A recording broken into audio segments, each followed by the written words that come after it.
What is the fundamental interest of the United States? Is it to find somebody we call an enemy, the way the British do, and go out and say, let's prepare for war against this chosen, designated enemy? Should we go out and pick out official enemies of the United States and stage wars with them? Simply to have somebody to shoot at? Or someone to hate? Is that our policy?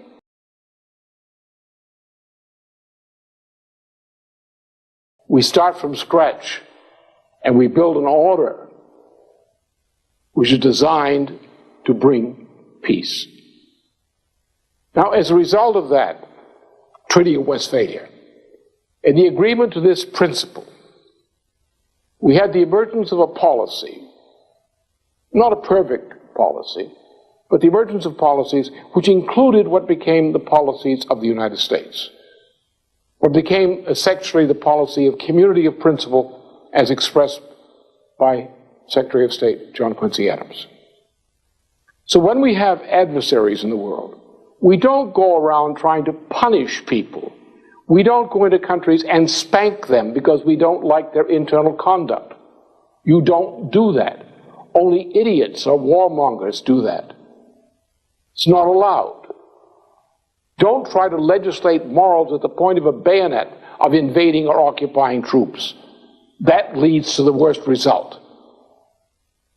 And when people say, well, it's a terrible crime, we've got morally offended, we got to go in there and straighten these people out, all you're doing is you're spreading war. You're spreading war that cannot be stopped. Because now the people who are going in to do the punishing are the new criminals. And hatred of those criminals will result in people taking reprisal against them. And when they take reprisals, then the people who are the victims of their taking reprisals will become angry and they will kill too. So the solution to war, as has always been understood by the great strategists of modern European civilization, and also China, is to bring peace. How do you build peace? Well, certain principles. Do we agree that a sovereign nation state is a fundamental human right established by modern European civilization? So the first human right we must agree upon is the sovereignty of the other nation state. If we can agree on that, we've got to start. If we agree that the purpose of treaty relations is to find beneficial, mutually beneficial effects, do we want to promote trade? Do we want to promote the benefits of trade? Do we want to see other nations more secure, more internally secure, with happier people, less likely to get angry and start doing terrible things? Let's find a new way. Let's stop talking about we want to fight for this, we want to fight for that, we want to fight against this. Let's stop that nonsense. Let's say, what is it that we really need? Can't we find a way to cooperate and build peace and build security and build cooperation? Can't we go to others and say, isn't common justice so much in the interest of us all? Haven't we learned our lesson? Isn't it time that we cooperate? Isn't it time that we build a system which is consistent with the interests of us all, as they tried to do in the very difficult negotiations which established the Treaty of Westphalia in 1648? That's what the policy must be.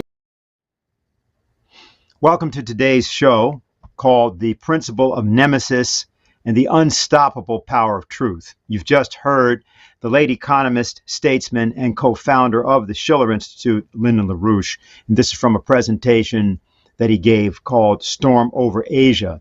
He was discussing the 1648 Treaty of Westphalia, which is the conceptual basis suggested by Schiller Institute co-founder Helge Zepp LaRouche and present chairman of Schiller Institute, to take to the present crisis that's presently leading us into thermonuclear war. Now, tomorrow in Washington, there will be a demonstration calling for an end to the war in Ukraine. It's called Rage Against the War Machine. It calls for a reversal of NATO and including even an abolition of NATO. It's one of many actions that are now taking place, including particularly some 200 actions that are expected in the nation of Germany. For these actions, a leaflet has been written, a statement by Helge Zepp LaRouche, It's been prepared for international organizing activities, including these demonstrations. It's called The Age of Reason or the Annihilation of Humanity. And as of today, this statement should receive the widest possible circulation. It proposes a solution in its section, Principles for a Durable Peace, which arms its readers with the one thing without which they would fail in their attempt to prevent war, which is optimism. It says, among other things, it is high time that we bring the political, economic, and social order on Earth into cohesion with the actual physical laws of the universe, which will also give rise to an unbounded optimism. And the graphic that you're seeing there is the Brunelleschi Dome in Florence, completed in 1436, as an expression of exactly this idea of bringing the political, economic, and social order into cohesion with the physical laws of the universe. This is one short expression of what Helga Sepp-LaRouche has put forward, which is a broader conceptual basis called the 10 Principles of a New International Security and Development Architecture. And several of the speakers that are with us today have been in dialogue with Helga about these principles and about what they represent. Now what we want to do, though, is to return a bit to what this title says, the principle of Nemesis and the unstoppable power of truth. In order to illustrate this, what we're going to do is we're going to play for you a recitation of a poem written by Friedrich Schiller, after whom the Schiller Institute is named. Friedrich Schiller, the great poet, not only of freedom, but of creativity as a whole. The poem is called The Cranes of Ibycus, and it tells a story about a great poet who was murdered on his way to a great festival, and how the power of natural law, if you will, was able to avenge him when no others could. When we talk about the idea of nemesis, we're talking about the notion that there are laws of the universe larger than any particular belief structure that human beings may bring to them, that act on the behalf of mankind when mankind is acting on behalf of those principles themselves. Die Kraniche des Ibycus. Zum Kampf der Wagen und Gesänge, der auf Korinthus Landesenge der Griechenstämme froh vereint, zog Ibycus, der Götterfreund. Ihm schenkte des Gesanges Gabe, der Lieder süßen Mund Apoll. So wandert er an leichtem Stabe aus Regium, des Gottes voll. Schon winkt auf hohem Bergesrücken Akro-Korinth des Wanderers Blicken, und in Poseidons Fichtenhain tritt er mit frommen Schauder ein. Nichts regt sich um ihn her, nur Schwärme von Kranichen begleiten ihn, die fern nach des Südens Wärme im graulichten Geschwader ziehen. Seid mir gegrüßt, befreundete Scharen, die mir zur Seebegleiter waren. Zum guten Zeichen nehme ich euch. Mein Los, es ist dem euren gleich. Von ferner kommen wir gezogen und flehen um ein wirklich Dach. Sei uns der Gastliche gewogen, der von den Fremdlingen wehrt die Schmach. Und munter fördert er die Schritte und sieht sich in des Waldes Mitte. Da sperren auf getrangem Steg zwei Mörder plötzlich seinen Weg. Zum Kampfe muss er sich bereiten, doch bald ermattet sinkt die Hand. Sie hat der Leier zarte Saiten, doch nie des Bogens Kraft gespannt. Er ruft die Menschen an, die Götter. Sein Flehen dringt zu keinem Retter. Wie weit er auch die Stimme schickt, nichts Lebendes wird hier erblickt. So muss ich hier verlassen sterben, auf fremden Boden, unbeweint, durch böser Buben Hand verderben, wo auch kein Rächer mir erscheint. Und schwer getroffen sinkt er nieder, da rauscht der kraniche Gefieder. Er hört, schon kann er nichts mehr sehen, die nahen Stimmen furchtbar krähen. Von euch, ihr Kraniche dort oben, wenn keine andere Stimme spricht, sei meines Mordes Klag erhoben. Er ruft es und sein Auge bricht. Der nackte Leichnam wird gefunden und bald, obgleich entstellt von Wunden, erkennt der Gastfreund in Korinth die Züge, die ihm teuer sind. Und muss ich dich so wiederfinden? Und hoffte, mit der Fichte Kranz des Sängers Schläfe zu umwinden, bestrahlt von seines Ruhmes Glanz. Und jammernd hören's alle Gäste, versammelt bei Poseidons Feste. Ganz Griechenland ergreift der Schmerz, verloren hat ihn jedes Herz. Und stürmend drängt sich zum Brutanen das Volk, es fordert seine Wut, zu rächen des erschlagenen Mahnen, zu sühnen mit des Mörders Blut. Doch wo die Spur, die aus der Menge der Völker flutendem Gedränge, gelocket von der Spiele Pracht, den schwarzen Täter kenntlich macht? Sind's Räuber, die ihn feig erschlagen? Tat's neidisch ein verborgener Feind? Nur Helios vermag's zu sagen, der alles Irdische bescheint. Er geht vielleicht mit frechem Schritte jetzt eben durch der Griechen Mitte, und während ihn die Rache sucht, genießt er seines Frevels Frucht. Auf ihres eigenen Tempels Schwelle trotzt er vielleicht den Göttern, mengt sich dreist in jene Menschenwelle, die dort sich zum Theater drängt. Denn Bank an Bank gedrängt sitzen, es brechen fast der Bühne Stützen, herbeigeströmt von fern und nah, der Griechen Völker wartend da. Dumpf brausend wie des Meeres Wogen, von Menschen wimmelnd wächst der Bau, in weiter stets geschweiften Bogen, hinauf bis in des Himmels Blau. Wer zählt die Völker, nennt die Namen, die gastlich hier zusammenkamen, von Thesos Stadt, von Aulis Strand, vom Phokis, vom Spartanerland, von Asiens entlegenen Küsten, von allen Inseln kamen sie und horchen von dem Schaugerüste des Chores grauser Melodie, der streng und ernst nach alter Sitte mit langsam abgemessenem Schritte hervortritt aus dem Hintergrund, umwandelnd des Theaters rund. So schreiten keine irdischen Weiber, die zeugete kein sterblich Haus. Es steigt das Riesenmaß der Leiber hoch über Menschliches hinaus. Ein schwarzer Mantel schlägt die Lenden, sie schwingen in entfleischten Händen der Fackel düsterrote Glut. In ihren Wangen fließt kein Blut. Und wo die Haare lieblich flattern, um Menschenstirnen freundlich wehen, da sieht man Schlangen hier und nattern, die giftgeschwollenen Bäuche blähen. Und schauerlich gedreht im Kreise beginnen sie des Hymnus Weise, der durch das Herz zerreißend dringt, die Bande um den Sünder schlingt. Besinnung raubend, herzbetörend schallt der Ariengesang. Er schallt des Hörers Mark verzehrend und duldet nicht der Leier Klang. Wohl dem, der frei von Schuld und Fehle bewahrt die kindlich reine Seele. Ihm dürfen wir nicht rächend nahen, er wandelt frei des Lebens Bahn.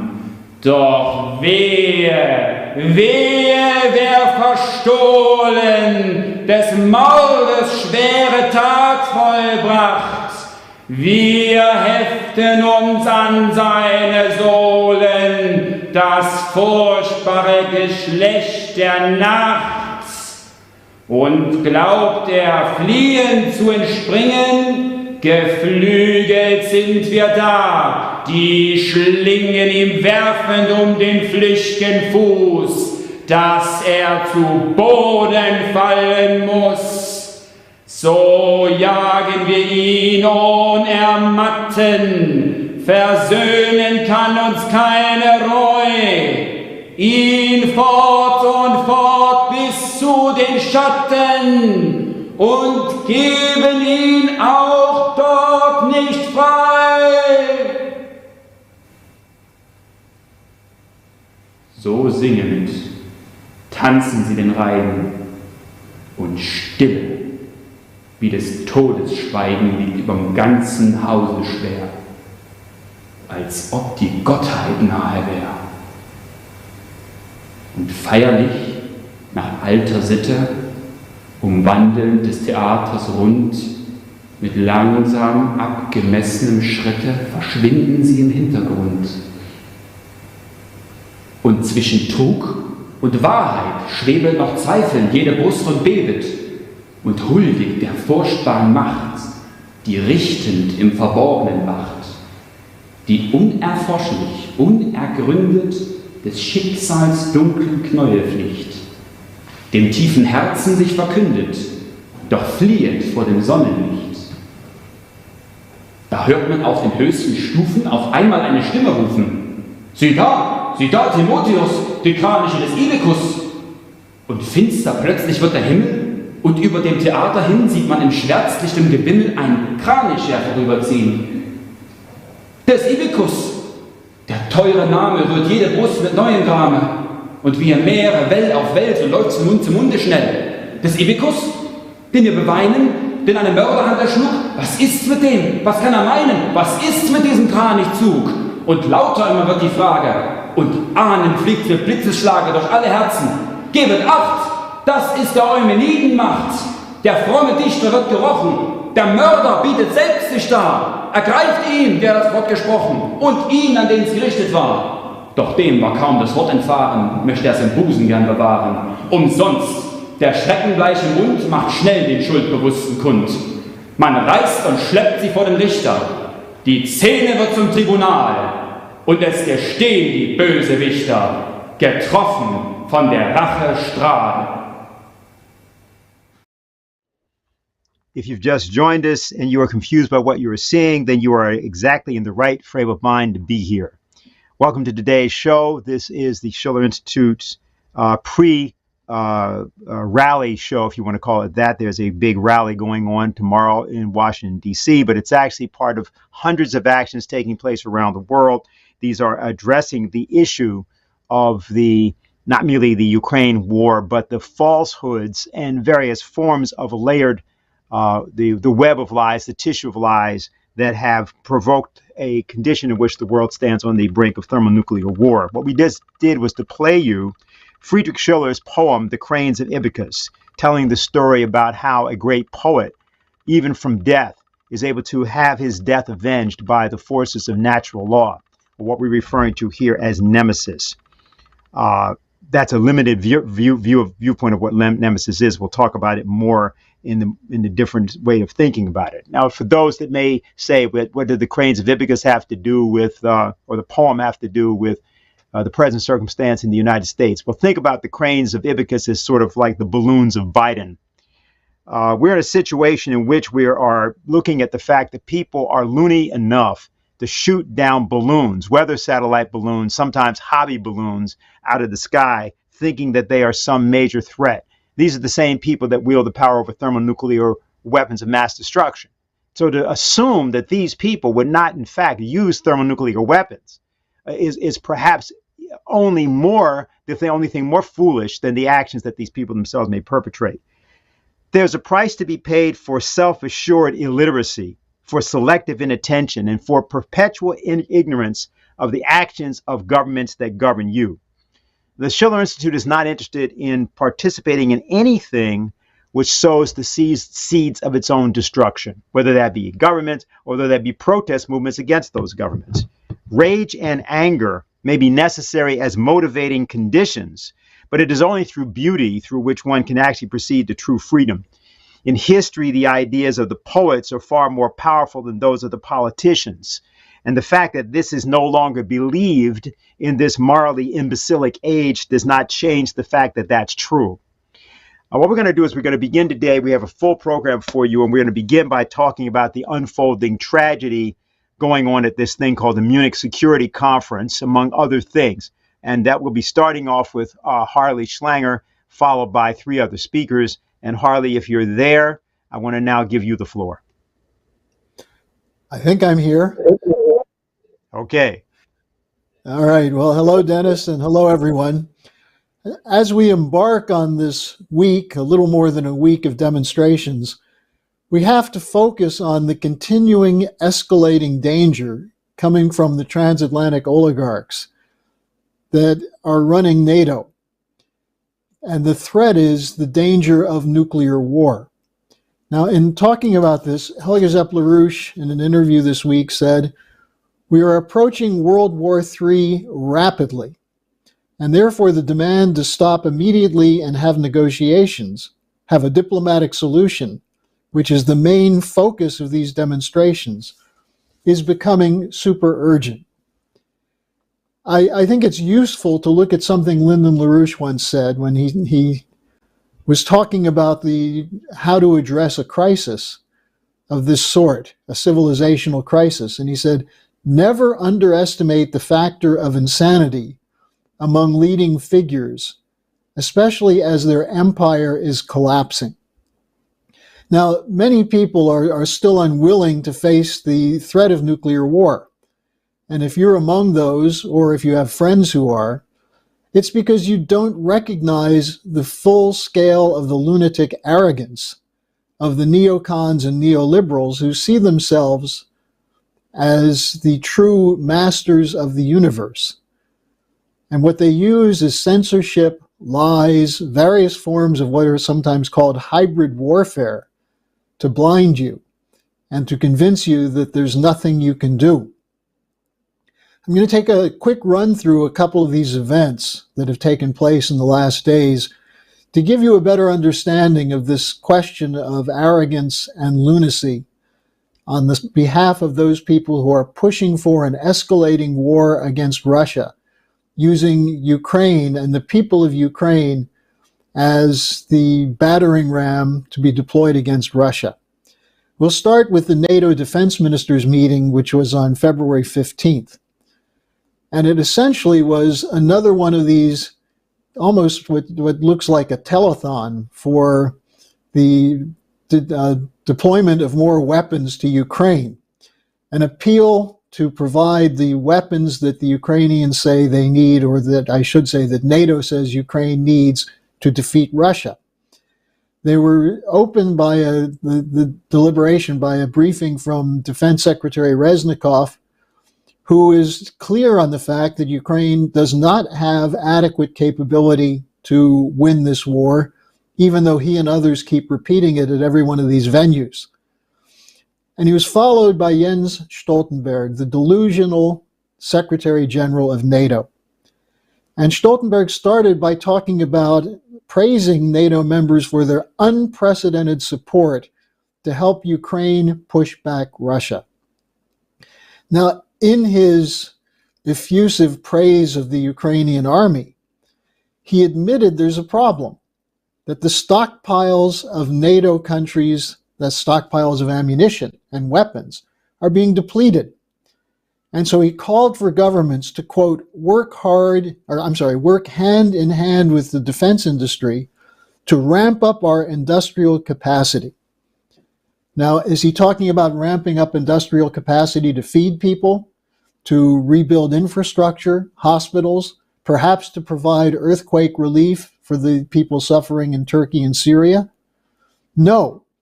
Ramp up industry to weaken Russia, which has been the theme from the beginning, from the first Ukrainian conference addressed at Ramstein Air Base by U.S. Secretary of Defense Lloyd Austin, who happens to be a former board member of arms company Raytheon.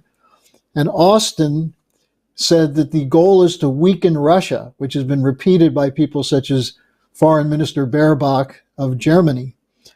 But he's now talking about the likelihood of the coming collapse of the Russian army. I wonder where he's getting briefings of this sort from. Now, one special note of the hypocrisy at this defense ministers conference was a comment by Stoltenberg, where he called for addressing security of critical undersea infrastructure. Perhaps instead of telling NATO members they should take that up as a challenge, he should talk to Joe Biden, who was exposed by Seymour Hersh as having been at the center of the plan to blow up the Nord Stream pipelines. And I'll get to that a little bit more in just a moment. Now, the second event was the Munich Security Conference, an annual event which brings together people from around the world to discuss what are the immediate threats and concerns of all nations for security. The new conference chairman is Christoph Heusgen, and he gave an absolutely lunatic presentation where he said the key to peace is to de-Putinize Russia. And he said before you could revive Russian-German relations, before you could consider negotiations, Russia must be de-Putinized. Now, he said the reason you have to de-Putinize Russia is because the Russian people support Putin. Well, Putin has somewhere between 65 and 75% support in the polls that are taken in Russia, while the government, just as for comparison, the leaders of Germany are somewhere around the low 20s for support. And the recent election, the local elections in Berlin, the Social Democrats fell dramatically, lost about 8% of their support. So governments of the West have no support, but the whole point of what Heusgen was saying is a theme which comes from Chatham House, from Keir Giles and others, who basically have a form of Russophobic racism. What they say is that the Russian people are barbarians, and that's the problem with Putin.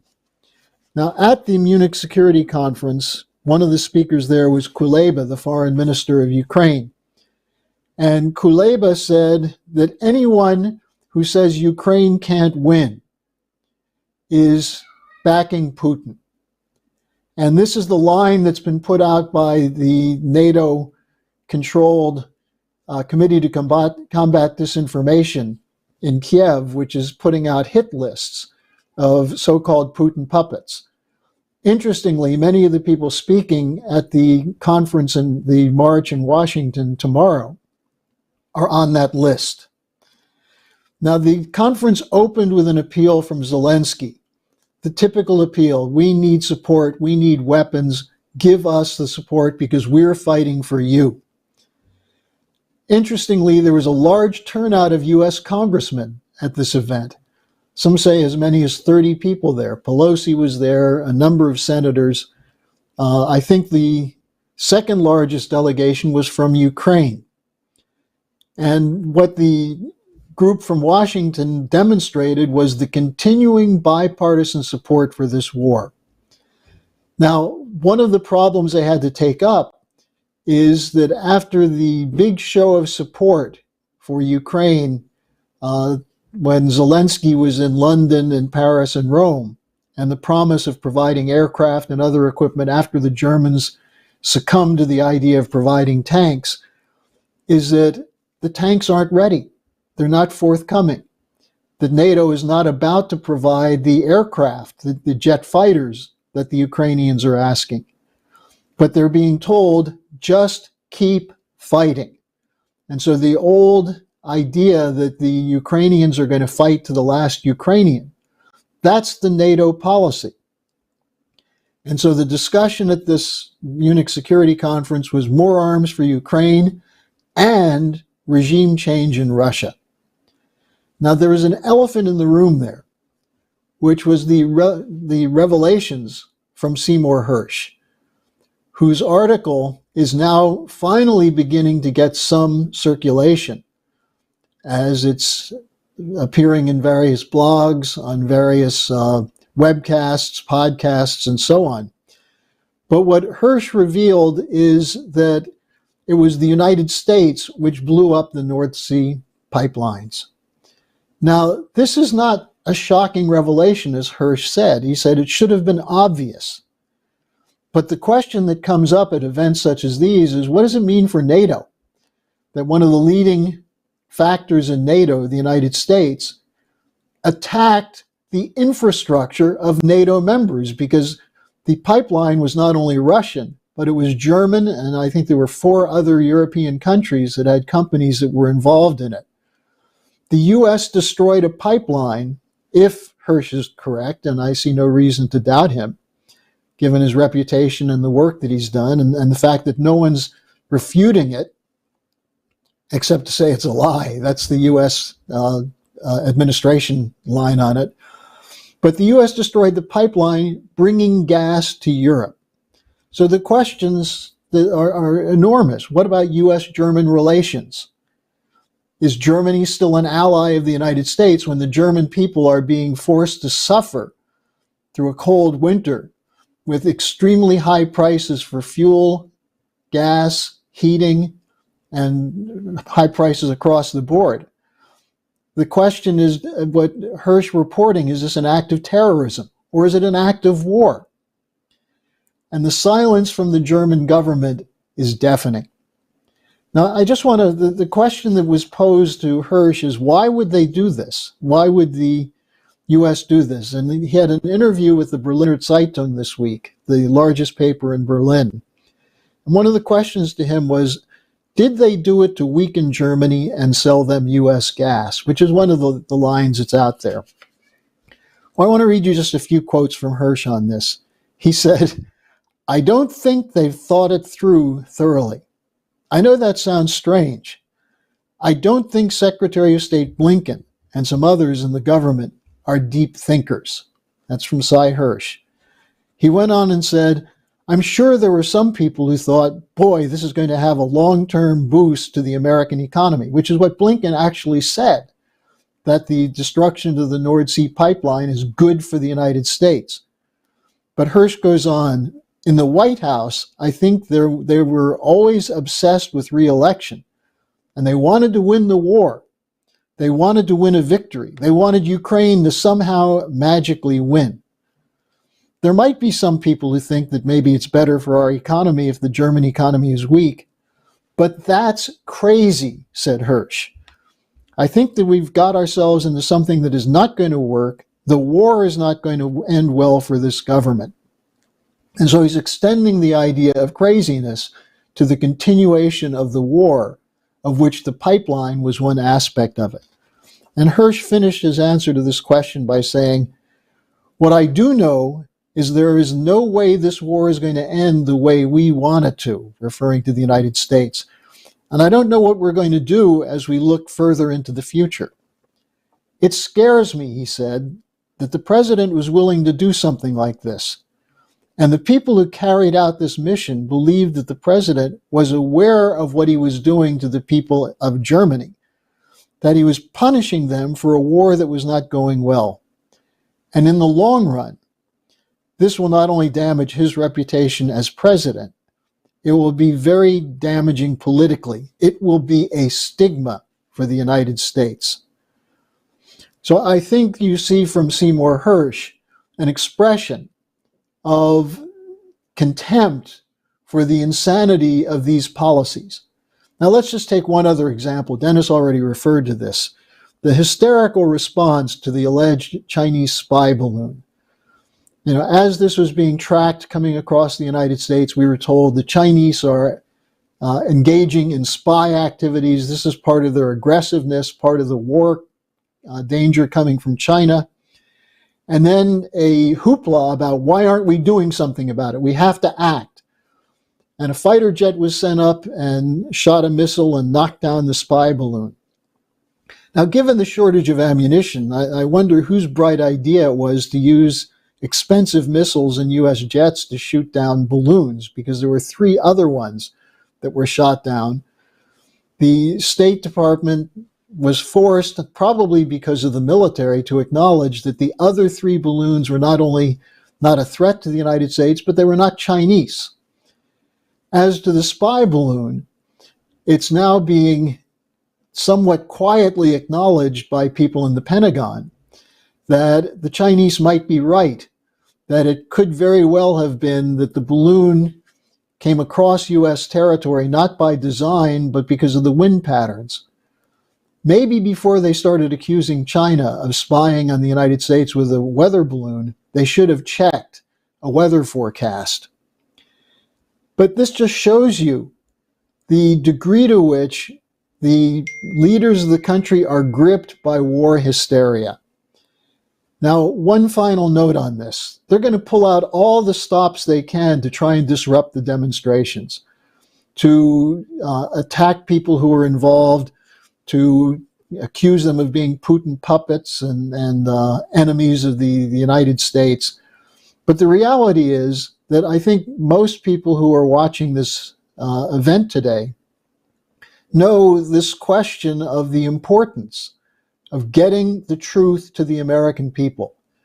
The American people are not necessarily committed to war. If they think the country's under threat, they'll rise to the occasion. But there's no evidence that either these spy balloons or President Putin is a threat to the United States. And the fact that the United States is lashing out is something which is of concern to everyone in the world, including the nations of the global South, which have experienced years of succumbing and submitting to colonial policy. So those of you who are going out to these demonstrations, and they're all over the Northern Europe, Western Europe, the United States, do so boldly and proudly because you reflect the hopes of the future when you go out and speak the truth to those lunatics in power. Okay, well, thank you very much, Harley. Now, we're going to go right to our next speaker, but I believe before the speaker, who is Janice Kortkamp, begins, we have a short video from Colonel Richard Black, and I'll just say what the concern is. Helga Zepp-LaBrouche has wanted to make sure that in the midst of all of the focus around Ukraine, NATO, etc., that the humanitarian tragedy around the earthquake in Turkey and Syria not be ignored, and further, that the evil of the sanctions policies that have existed against many nations, whether that be Iran, Iraq, Syria, Afghanistan, that this be revealed more clearly. There has been a bit of a change in the original policy of the United States, which was absolute suppression, nothing going into Syria. That is on the Turkish side, aid was going in, but not to Syria. I believe that has changed somewhat. But we're going to play this brief video from Colonel Black and then hear from Janice Kortkamp. On Monday, there was a terrible earthquake that hit Turkey and Syria. It was a 7.8 on the Richter scale, a shallow earthquake that was very damaging. It has hit Syria's second largest city, Aleppo, and done enormous damage and created many, many casualties. The Biden administration has sent aid to Turkey, has reached out to them, has aid workers going there. However, the United States State Department chose this time of death and suffering to make a very, very antagonistic statement towards the people of Syria. And there was a fellow, Ned Price, a spokesman for the State Department, who said, and I quote, "I will make the point that it would be quite ironic, if not counterproductive, for us to reach out to a government that has brutalized its people over the course of a dozen years now, gassing them, slaughtering them, being responsible for much of the suffering they've endured." I got to tell you, I have never seen such barbaric response to a tragedy where you literally have people in Aleppo City, Syria, who are looking up at piles of concrete. Their lives are coming to an end. They're freezing in the cold, and they're there without food, without water, and they're dying. And meanwhile, the State Department takes that opportunity to re-emphasize the fact that we are bitter because we could not impose our will on the Syrian people. It was in 2020 that the United States imposed the Syria sanctions out of anger at the fact that Syria had driven back the ISIS and Al-Qaeda terrorists that the United States had supported. and was trying to overwhelm the government with. And so now the State Department looks at this as an opportunity to simply ratchet up the regime of starvation and freezing that we have imposed on Syria through the cruel Caesar sanctions. I'm quite disgusted by the actions of the United States State Department. It is really unbecoming of any civilized nation that they would choose this moment to take out their vengeance on the poor, suffering people of Syria. Thank you. Janice Kortkamp is a citizen journalist reporting on Syria. Welcome, Janice. So please pick up the narrative from here. Thank you so much for having me today, and thank you for keeping Syria in people's thoughts and discussions. It's so important. Senator Black, of course, is absolutely correct in the vengeful, vindictive nature of U.S. foreign policy in Syria, and this has been the case since really 2004. For 7 years before the violence broke out, the U.S. was actively working on undermining the Syrian government and promoting, destabilization, sectarian distrust, all of these things to kind of manufacture this war, if you will. When we're talking about sanctions, we're talking about economic warfare against Syria, and now especially after the earthquake, when they need help so desperately. What Senator Black was talking about is true, that really the United States is behaving in a vengeful manner against the Syrian people. There are some sanctions that are applied to government people directly, but in this case, when the sanctions are so comprehensive, what they're really designed to do is to make the Syrian people suffer and get so desperate that they will rise up and chaos and violence will ensue again, and the U.S. can kind of swoop in there and take control of things. I wanted to, as people are preparing for these marches, to try to give people some ammunition, if you will. We're always talking about weapons and ammunition. This is the ammunition of truth and facts to use to kind of to be blunt, kill the narratives that have been used to sell this war to the American people. We've had the, brutal dictator, we've had the killing his own people, killing peaceful protesters, chemical weapons, all of these things. And I find that it's very helpful for people to have an arsenal of truths at their disposal to kind of bring out and work on countering these narratives, because I think, I could be wrong, but I think until we kill the narratives, the sanctions aren't going to go anywhere. So one of the things I wanted to do in brief time today, just introduce myself. I've been studying Syria and the conflict there for 10 years and made 7 extended journeys traveling around the country during the war, each trip lasting about 3 weeks, and with the sole intention of meeting with and spending as much time as I could with as many Syrian people from as many backgrounds and opinions as I possibly could. I'm self-funded, I'm non-affiliated, I'm completely 100% independent. Over the course of those 7 trips from the years 2016 through 2019, many things became obvious, and I've written about this extensively, but some of the facts about Syria itself are so important for people to understand. And I'd like to focus on 5 points, if I may, that I think would help people counter these narratives that are constantly brought up as the justifications for sanctions, occupation, military intervention, and that sort of thing. Bashar al-Assad had been president from 2000 to 2010. The war started in 2011, so that's 12 years ago. From 2000 to 2010, Syria was actually going through what many people there describe as a golden age. Syria as a country is secular. It protects and respects all religions. Christians, of course, were thriving there before the war. It's women empowering. Women are at virtually every level of every aspect of society, not so much in the religious leadership, of course, but government, military even, and civil society. They have achieved, top leadership positions. And of course, they're free to wear what they wish on hot days in homes. You'll see the women in tank tops and shorts.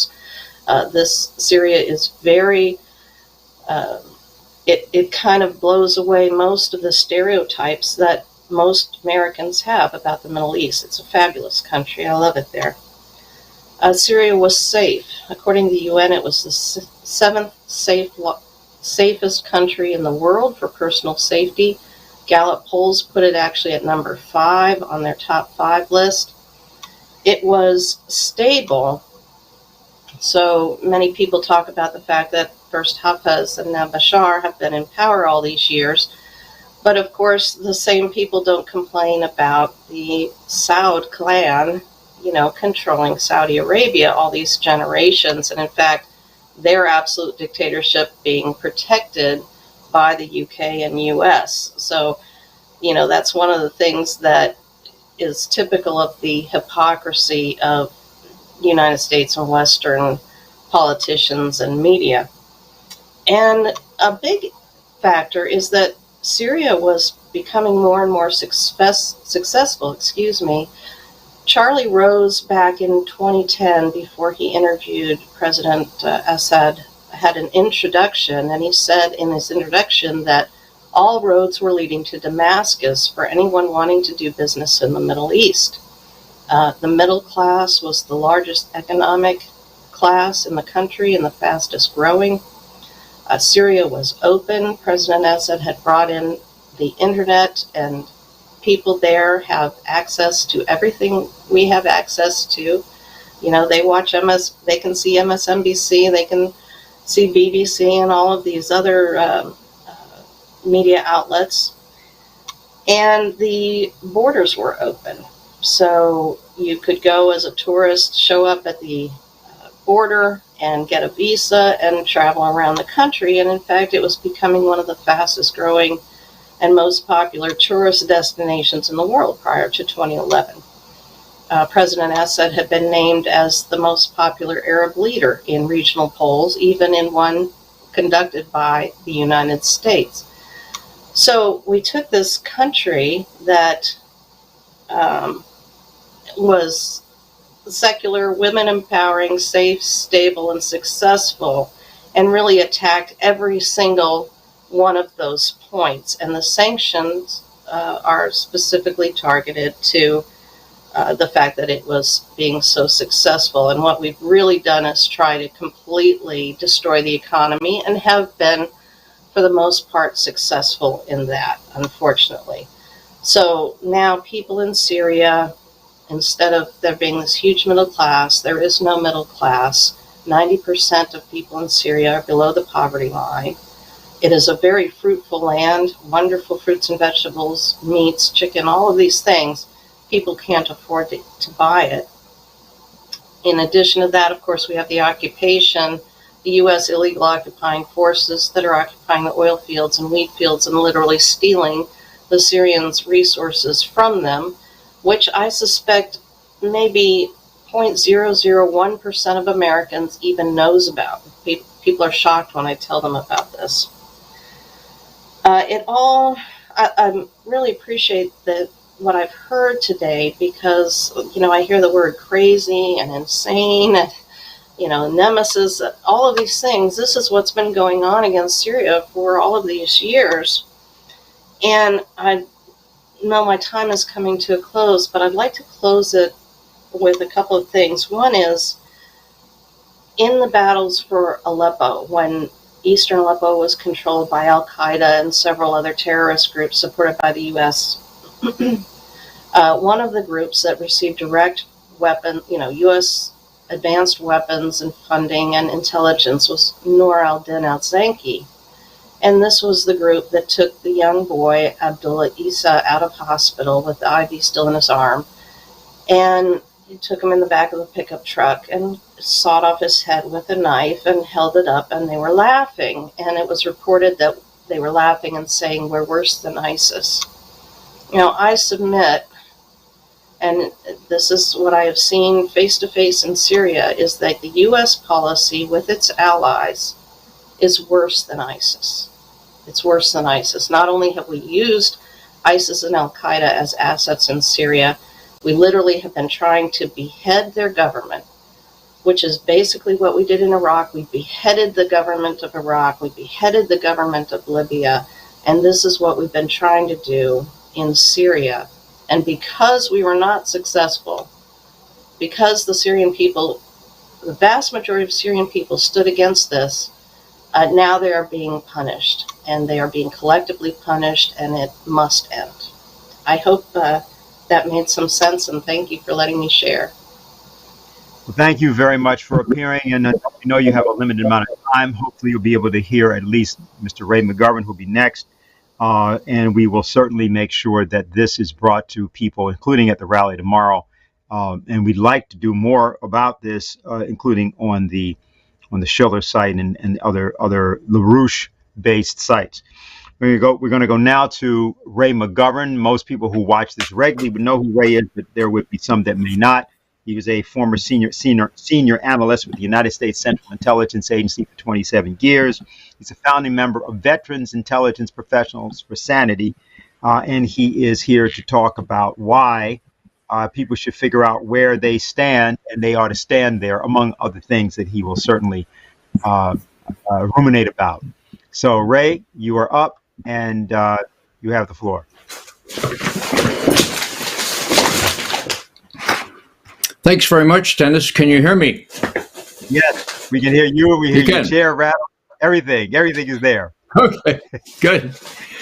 Well, thank you in particular for allowing us to hear that true story about Syria. It doesn't come through in our airwaves. People need to know this. This is an incredible human problem. And, I thought that Madeleine Albright was dead, but her spirit lives on. She, of course, bragging about the fact that the death of 500,000 Iraqi children under sanctions was somehow worth it. It's not worth it. I'd like to talk about a couple of things today. I want to quote a couple of people first. Jose, do you have that first slide? I'd like to play that first to set a context. People wonder why we're in Ukraine, and there was a really unusual admission very early on. You'll recall that we did the coup in Kiev in February 2014. The following year, miracle of miracles, the Defense Intelligence Agency publicized a formal document mandated by Congress in which they said, the U.S. is laying the groundwork for regime change in Russia. That's what the Russians think. And their conviction is further reinforced by what's going on in Ukraine. Moscow views the United States as the critical driver behind the crisis in Ukraine and believes that the overthrow of former Ukrainian President Yanukovych is the latest move in a long-established pattern of U.S. orchestrated regime change. Whoa. Lieutenant General Vincent Stewart, Director, Defense Intelligence Agency, the year was 2015. Wow. What happened to the Defense Intelligence Agency? Well, it's still around, but it doesn't get to play with the big boys anymore. When James Clapper, head of national intelligence, and John Brennan wanted to falsify a report saying that the Russians had hacked into the election of 2016, DIA was excluded from those deliberations and not allowed to have any input. That was odd. because the organization that was accused of doing this was the military intelligence agency of Russia, the GRU, and who has purview, who has first dibs on analyzing them? Well, it used to be the Defense Intelligence Agency.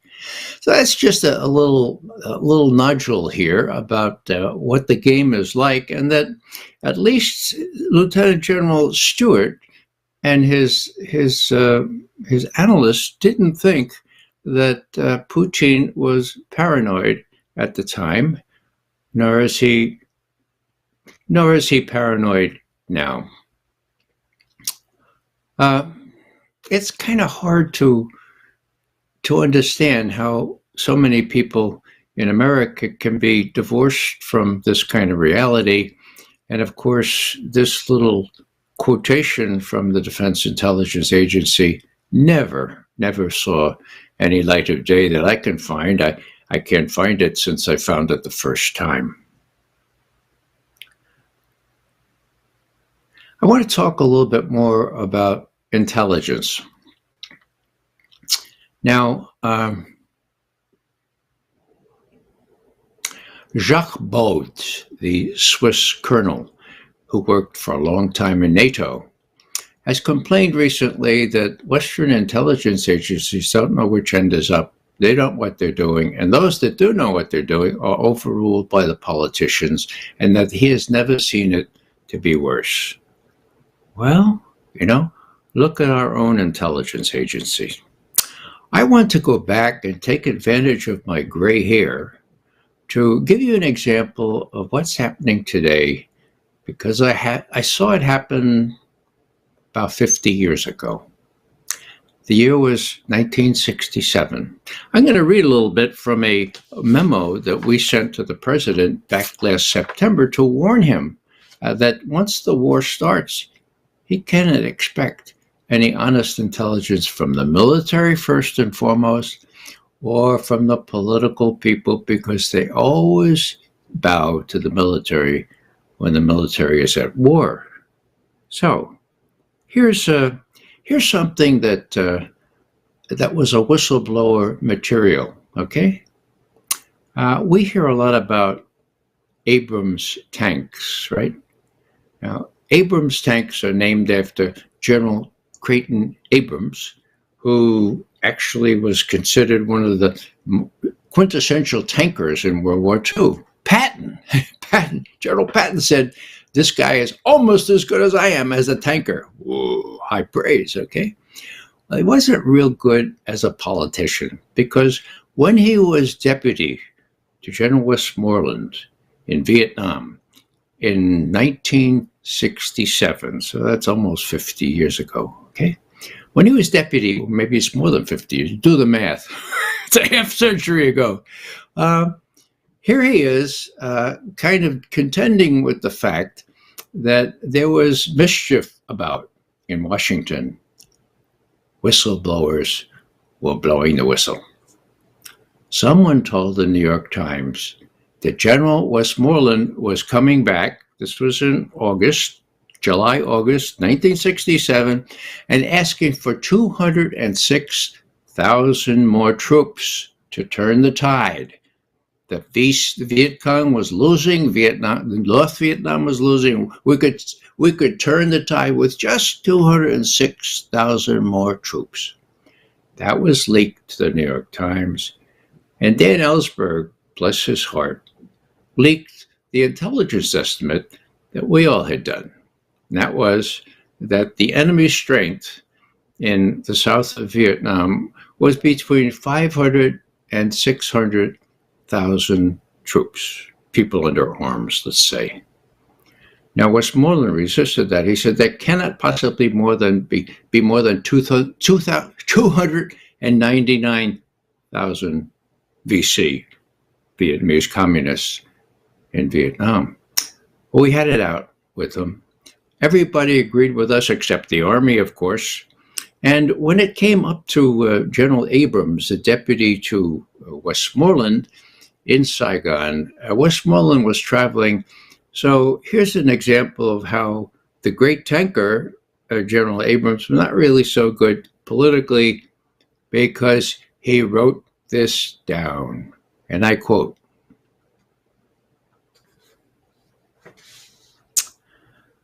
"The intelligence agency's estimates are in sharp contrast to the current overall strength figure of about 299,000 that we have given to the press in Saigon.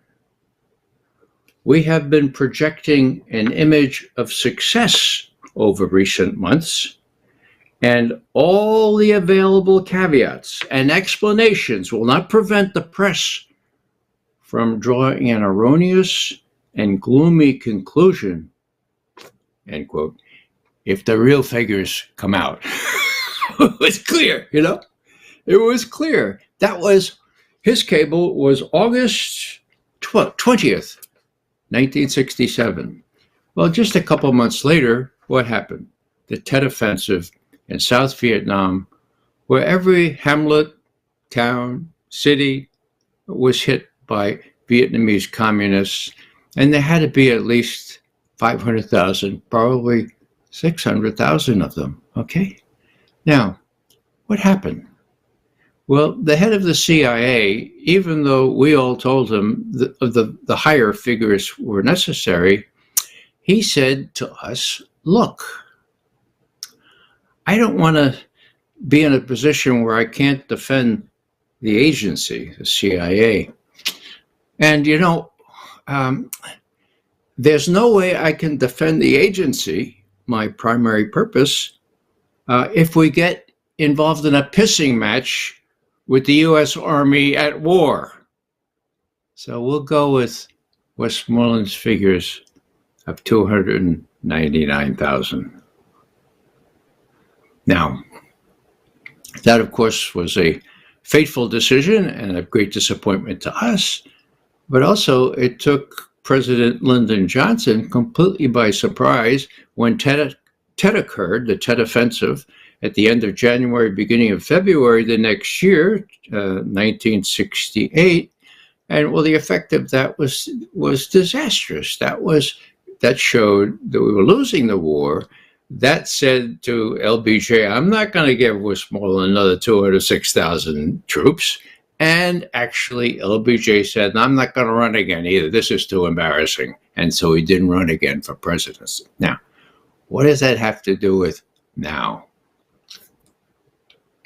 What kind of intelligence is Biden getting? You know, we had the head of the CIA and the head of the National Intelligence Setup say just last month, "Well, you know, we think there'll be a quiet time now. And then when the spring comes, we think the Ukrainians will mount an offensive, a counteroffensive." Hello? More recently, as it dawns on these people what's really going to happen, we have Stoltenberg admitting that we're running out of ammunition or equipment or weapons to give to the Ukrainians. We have the head of the military wing, the commander of NATO, saying, "It's scale, scale, scale." Let me quote him. Yeah, here it is. "The scale of this war is out of proportion with all of our recent thinking." His name is Cavoli. Quote, "But it is real, and we have to contend with it now." So Stoltenberg says, "So we have to re-up get our factories going on? Give me a break. There's not enough time for that." Now, what's the point here? The point here is that the Russians are ready to roll. Now, I take no perverse pleasure in that. Of course not. We have been predicting it, but you don't take pleasure in predicting things that are disastrous. Here's what's going to happen. I talked to a very senior military analyst who should be a general, but he's not. I won't tell you his name, but he's the best there is. And what he said to me is, "Ray, you're right. The political effect when the Russians start to move in earnest, which will be in the ensuing weeks, the political effect will be similar to Tet, told him about my analogy. But the true military effect will be far greater. The incremental rollout of Russian forces marshaled in southern Ukraine and western Russia has disguised the actual size and dimensions of the offensive operations. What am I saying here?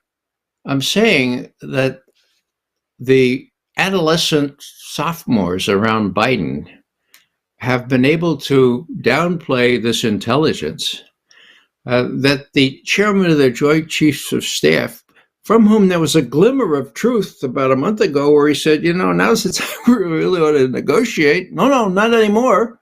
2 days ago, he said, no, the Russians are losing. And in case you didn't hear me the first time, the Russians are losing. It's poppycock. They're not losing. So what's going to happen? What's the danger here?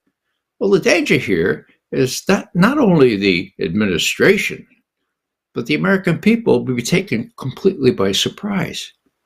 Now, the real danger is that over the last 6.5 years, the American people have been brainwashed, and that's not too stark a word to use, brainwashed on hating Russia. Hate Putin, hate Russia, hate Russia, hate Putin, okay? They're ready to support whatever the president decides to do. Now, when the Russians roll into western part of Ukraine, let's say they stop at the Dnieper, the river that's a natural boundary between western and eastern Ukraine. Let's say they stop there and they say, okay, will you deal now? Well, there's no sense that the West has any idea of dealing now. I think that I ought to read another quote here. This is from Joseph Borrell, who's the chief foreign policy spokesman, a person for the EU. And they said, now, the whole thing, Russia is a great country, a great nation that is used to fighting to the end, almost losing, and then recovering. He's referring to Napoleon. He's referring to Hitler, where Russia lost 26 plus million people, okay? So what's Borrell's solution to this? What's the ergo? What's the therefore? Well, he says it's not smart to think that Russia has lost the war or that its military is incompetent, but what we have to do, now is the time to continue arming Ukraine with the necessary material and military means to wage the kind of war that NATO has to wage. Hello? I mean, these people, the word crazy was used before. Now, I just want to kind of play on this word crazy because, well, there are lots of things you could say about crazy. One of the non-crazy things is one of the mottos that is being used in the widespread demonstrations in Germany now, including in Munich, where this big security conference with 30, count them, 30 U.S. senators are present. The German is verhandeln statt schießen, okay? Verhandeln. Kind of has a gentle sound, doesn't it? Well, it is gentle. It means deal. Take people by the hand and kind of deal with one another. Negotiate. Statt schießen. Schießen, they shoot them up, Okay. It makes eminent great sense. And the problem is that most Germans have been brainwashed just as much as Americans, so they don't realize that they can be free, okay? And what I want to finish with, in case there are German speakers in attendance here, and I love the poem by Schiller. And I'll just start this with an anecdote about how it came to me. My colleague, Elizabeth Murray, who's a veteran intelligence professional for sanity, who is about as high as you can go in the national intelligence system as deputy deputy director for the Middle East. She and I were traveling through Germany about 7 years ago. We were talking about Iraq and other things that the Germans were interested in at the time. And we were rehearsing something, our talk, or our next talk at the next church we were going to talk at, okay? And Elizabeth said, you know, I grew up in Germany. You should know this song, right? It's Die Gedanken sind frei, okay? Your thoughts are free, okay? You can be free. You can keep your thoughts. They're okay, okay? If you say something, you can be put in jail. As one of my best friends out there in Berlin, Heiner, has been convicted, could go to jail. Okay, so she was telling me, Die Gedanken sind frei. Okay, and then all of a sudden, there were women of a certain age, my age, not Elizabeth's age, across the railroad car.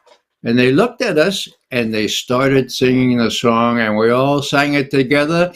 Die Gedanken sind frei, wer soll es erraten? Sie fliegen vorbei wie nächtlichen Schatten. Kein Mensch wird sie wissen, kein Jäger erschießen. mit Pulver und Blei, die Gedanken sind frei. Now, the whole car by that time was singing this song. So I went over to one of the women and I said, well, it seems to me you were alive during the Third Reich. I bet you couldn't have sung that song then. And she looked at me and she said, Doch. Now, Doch in German, in that case, means no way. We sang it. We sang it. In other words, yeah, we sang it maybe sort of silently, but we sang it. Now, if die Gedanken sind noch frei, if our thoughts are still free, we have to be at least as courageous as those women of a certain age who sang that song during Hitler's Third Reich. We cannot afford to be the people who are too afraid to sing the song and to do what kind of actions are necessary to turn this thing around. In a word, in the next few weeks, it's going to come to a denouement. The White House is going to have to decide whether it's going to up the ante still more, perhaps escalation toward the nuclear level. Crazy? Crazy. Last thing I'll say is this. Putin himself has used this word crazy. And I want to finish with this because it's the backdrop to a lot of this and how the world has changed. Here it is. He's speaking at Valdai. The date was the 27th of October, and he's asked about China. He's asked, well, why does the U.S. take on China at the same time as it's involved in a war in the West with Ukraine and Russia? And he says this. He says, and this is a quote, okay? Frankly, I do not know why they are doing this. Are they sane? It seems that this runs completely counter to common sense and logic. This is simply crazy. His words. I continue. His words. It may seem there is a subtle, profound plot behind this, but I think there is nothing there. I think such irrational actions are rooted in arrogance and a sense of impunity. End quote. Well, I happen to agree with Vladimir Putin on that. It is crazy. But it doesn't, what McGovern thinks doesn't matter. It's what Putin thinks. If this is crazy, and it is, it's demonstrably crazy to risk a two-front war. And if anything, The U.S. is largely responsible for driving Russia and China into the equivalent of a military alliance. If there's an armed dust-up in Europe, there's going to be an armed dust-up in the South China Sea, the East China Sea, or the Taiwan Straits. Mark my words. So, this is truly crazy. What am I saying here?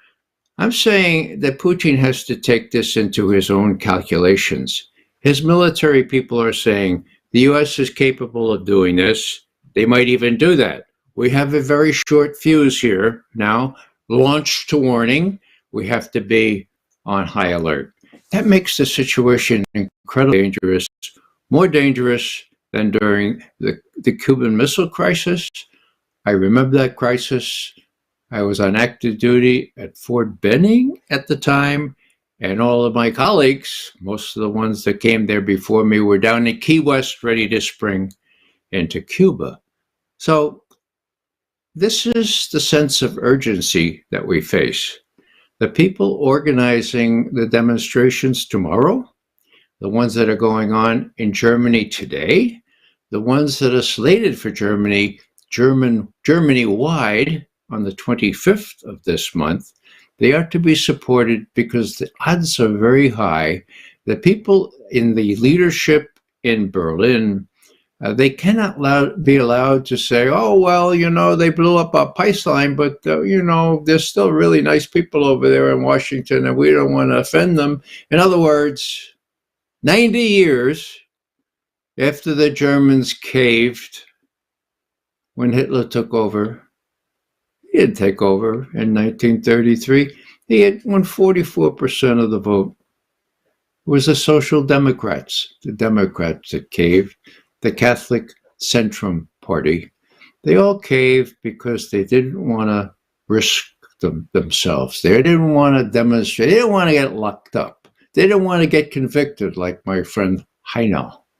So, are we up to that, or are we going to be sheepishly submissive like the Germans were 90 years ago to the day?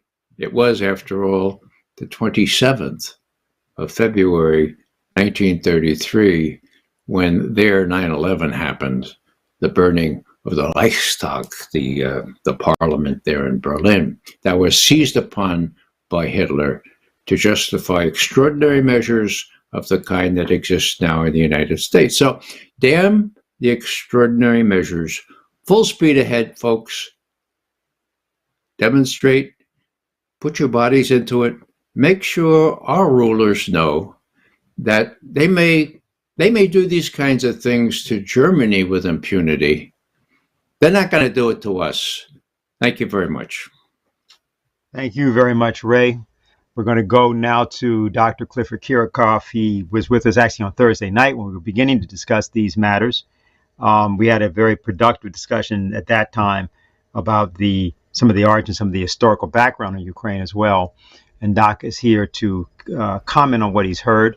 And then following him, we'll have a discussion among the panelists and a few questions. So, Cliff, go right ahead.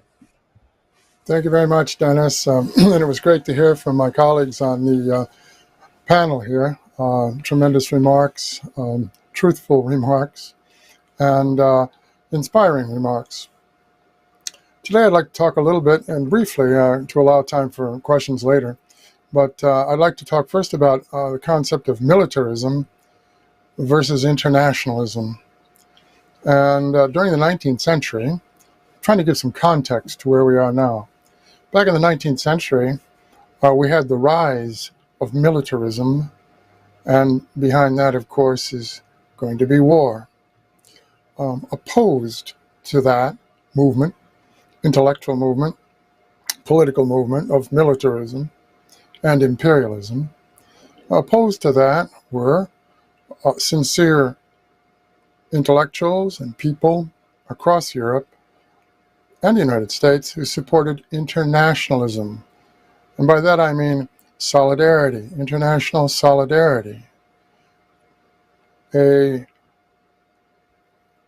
diplomacy to solve problems, and a concept of peace rather than war as an objective. So we have the contrast back in the 19th century, as the decades rolled forward, of the rise of militarism, energized toward the end of the 19th century by the evil philosophy of Nietzsche and others. What did that lead to? Well, it led to World War I. And how did World War I get triggered?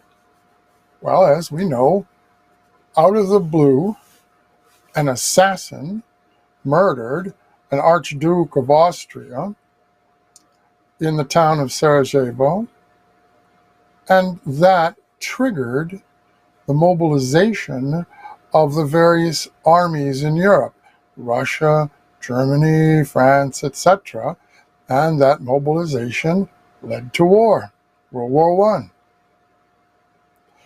So, keeping that in mind, something triggering a broader European war. As the World War I progressed, there were attempts at diplomacy, but diplomacy was blocked by the British and other forces behind the scenes in France and in Europe, and various politicians and diplomats. The Austrian emperor in 1917 attempted to make a bid for peace, and that would lead to his removing Austria from the war, and that would bring the war to a more quick end. However, that peace initiative was blocked, and the war rolled on for 2 more years. Now, let's consider the Ukraine war. Does that all sound familiar? We have the U.S.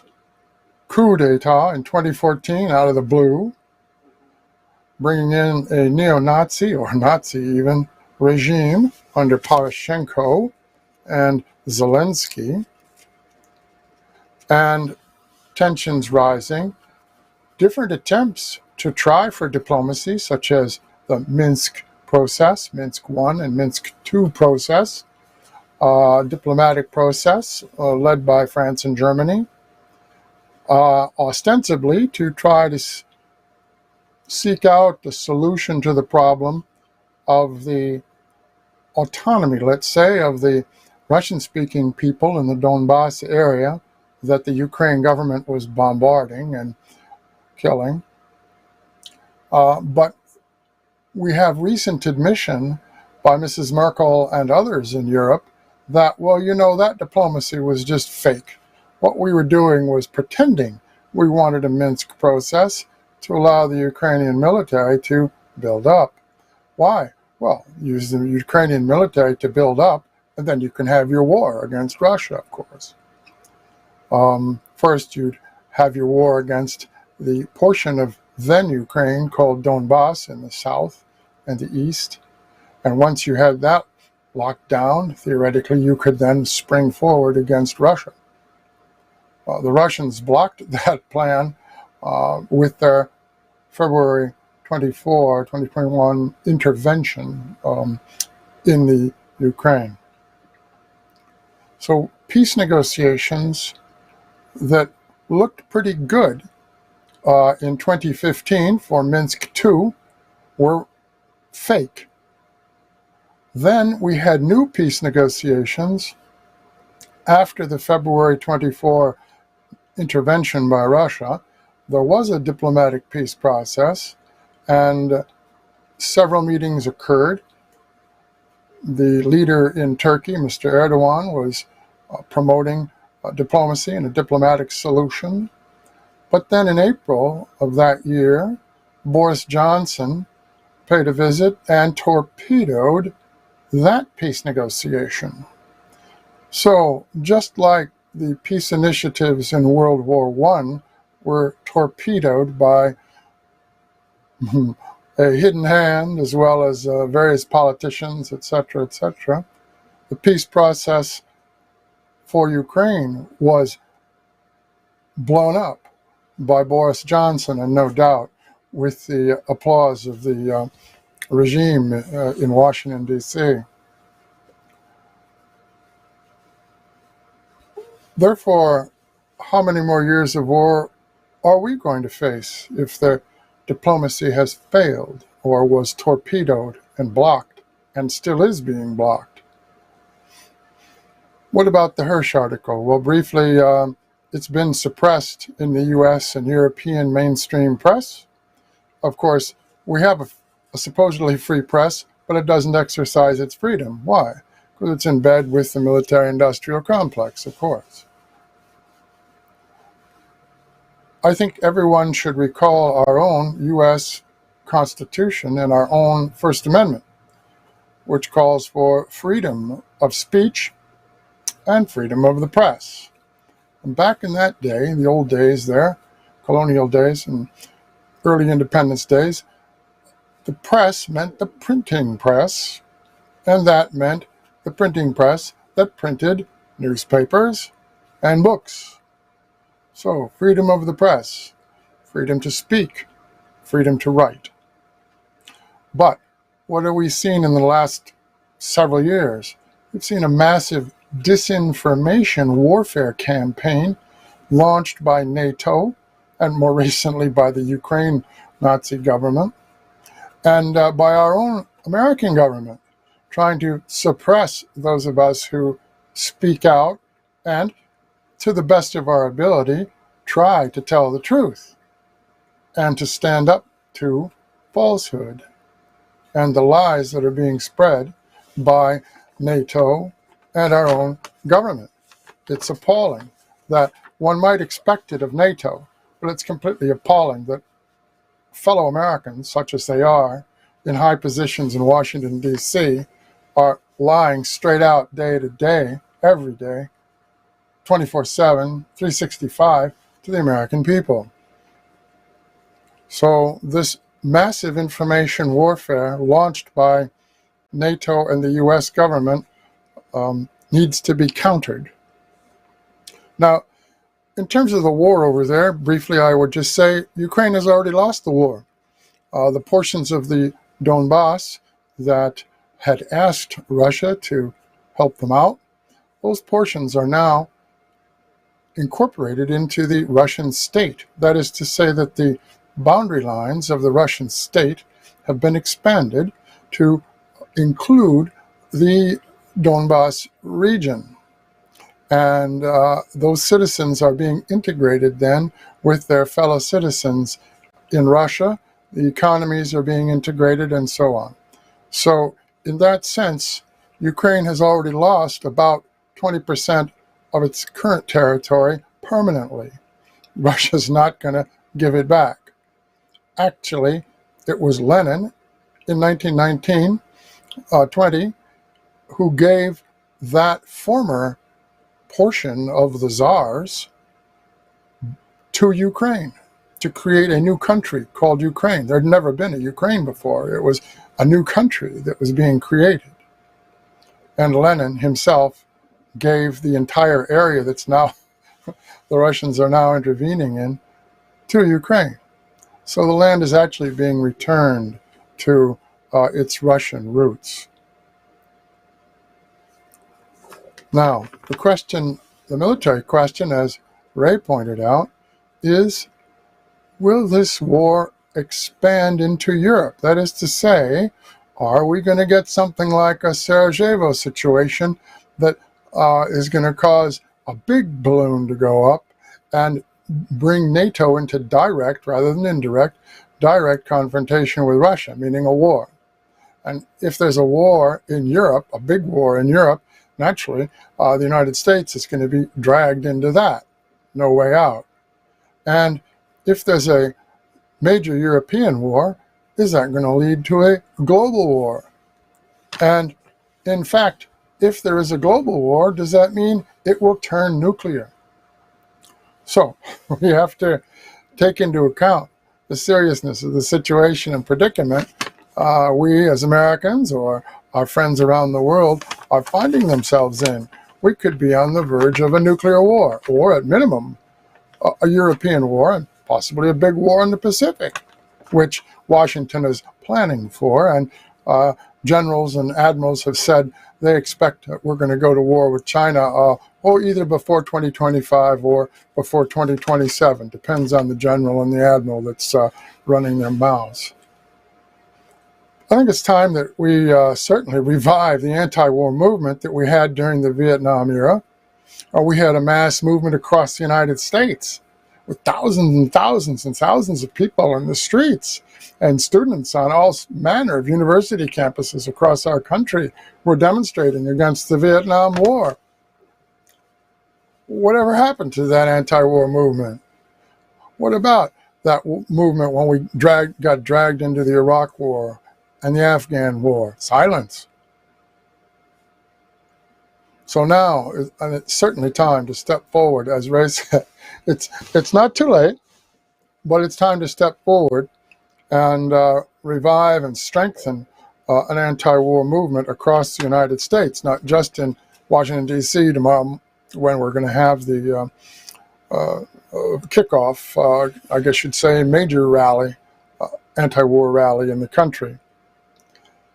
I would point out that today in Munich, Germany, I just was reading a news clip, and here it says Munich, Königsplatz, 50,000 people in anti-war demo.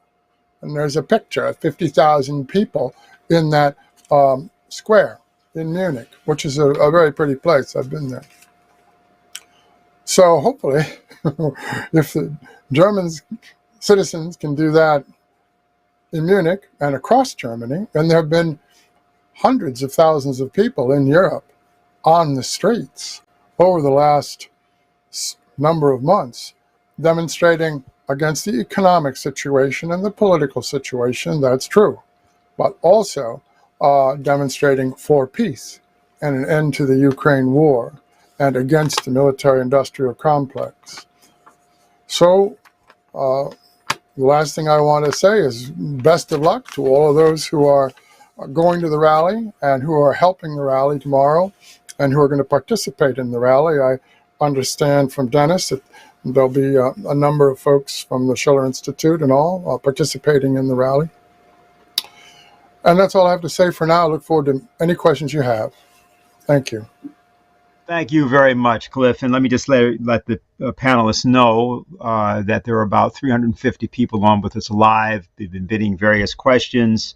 Ray was asking before about where some of the teachings had gone that were characteristic of the period of the 1970s and so on, whether we were going to see anything like that happen. And I think that's exactly what will begin as of today, except with a significant difference. The power of social media, the power of the individual platforms of interested individuals is that they can do a lot themselves. They can actually generate the same kind of thing that many of us had to spend weeks or months generating as fixed actions before. But I think we should bring everybody up on screen. I know that Janice had to get going, but I think we've got Harley and Ray and, oh, Janice is there. Great. Beautiful. So first of all, let me just open up the floor for all of you. If any of you have anything further you'd like to add, either individually or with respect to asking any of the others on the panel, anything. I'll go to you first, Janice, since you, again, may have some, restrictions. So why don't you go first? I think you're muted. My question is to you all is, as someone who saw, millions of people on the street demonstrating against the plans of the invasion of Iraq and the war there, the anti-war demonstrations in Vietnam, about Vietnam, what does that ever change is my question. Yes, people get out in the streets, but I'm getting so frustrated because the policy and actions never change, do they? I would ask, I know, okay, well, Ray, why don't you go first? And Harley, if you don't have something to say about that, in this case, I do have something to say. But go ahead first, Ray. I want to hear it. I would love to hear, some encouraging. Yeah. Okay, well, the word is brainwashing. For almost 8 years now, Americans have been taught that Putin is worse than Hitler, worse than Stalin. I mean, he's the devil incarnate. You mentioned Putin up in New York, where some very well-educated friends of mine live. And it's like you mentioned the devil in himself. People have believe what they see in the New York Times, Washington Post, and of course even more on TV, the network and the channel TV. So that's what worries me, and that's why Russiagate, which has now been thoroughly discredited in the most authoritative ways, why that was so sinister. People asked me 5 years ago, "What's with you, Ray? Why do you keep drumming the fact that Russiagate is, as you say, a canard?" And finally I said, well, because Russia has nuclear weapons. That's why. And then I realized that is why. And now that's coming to roost. Russia does have nuclear weapons. Now, I've been watching Russia for more decades than you want to count, like more than half a century, right? The Russians do not threaten to use nuclear weapons. And yet, in February of last year, a year ago, Putin reminded the world that we have nuclear weapons, and the implication is we may have to use them. Now, that's new. That's different. What was that all about?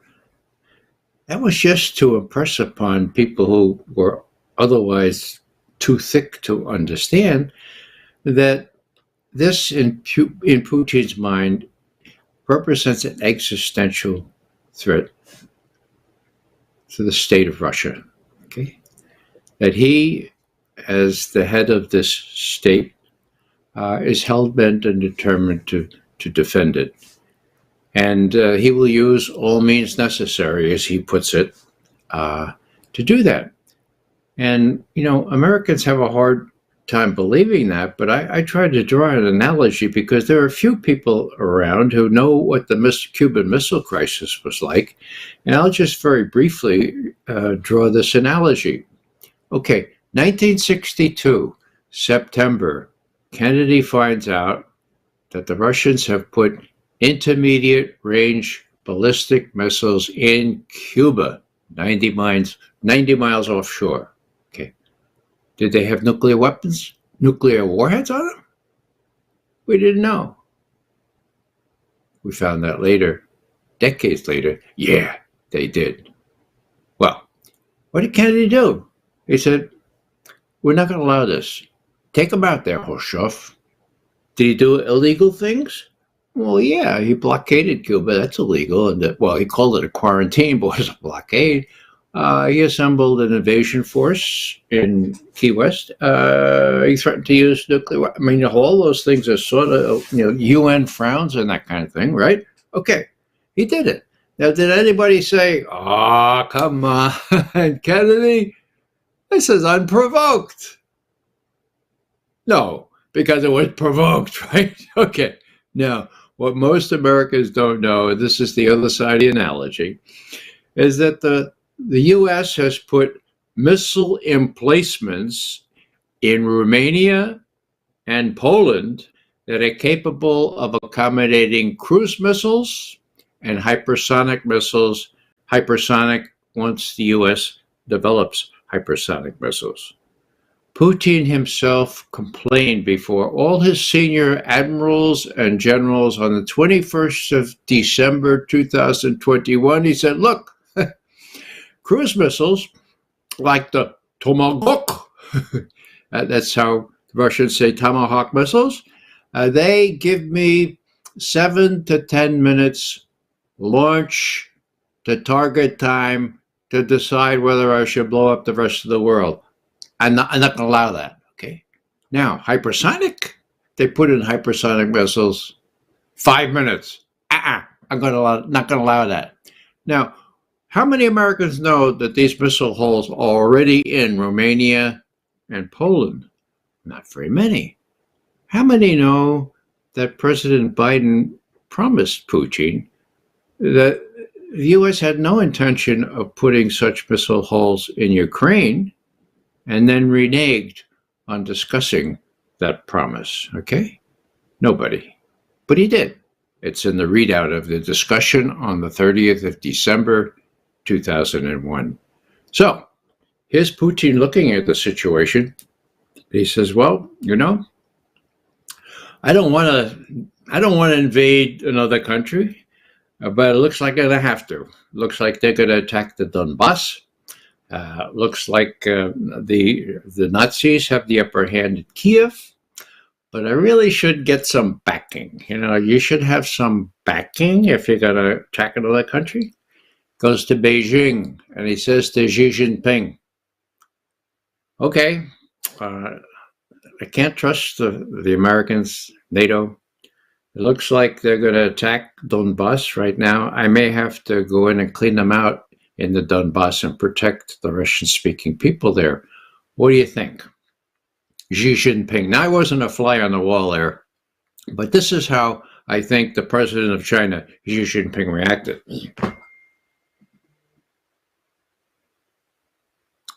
You mean after the Winter Olympics are over, right, Vladimir?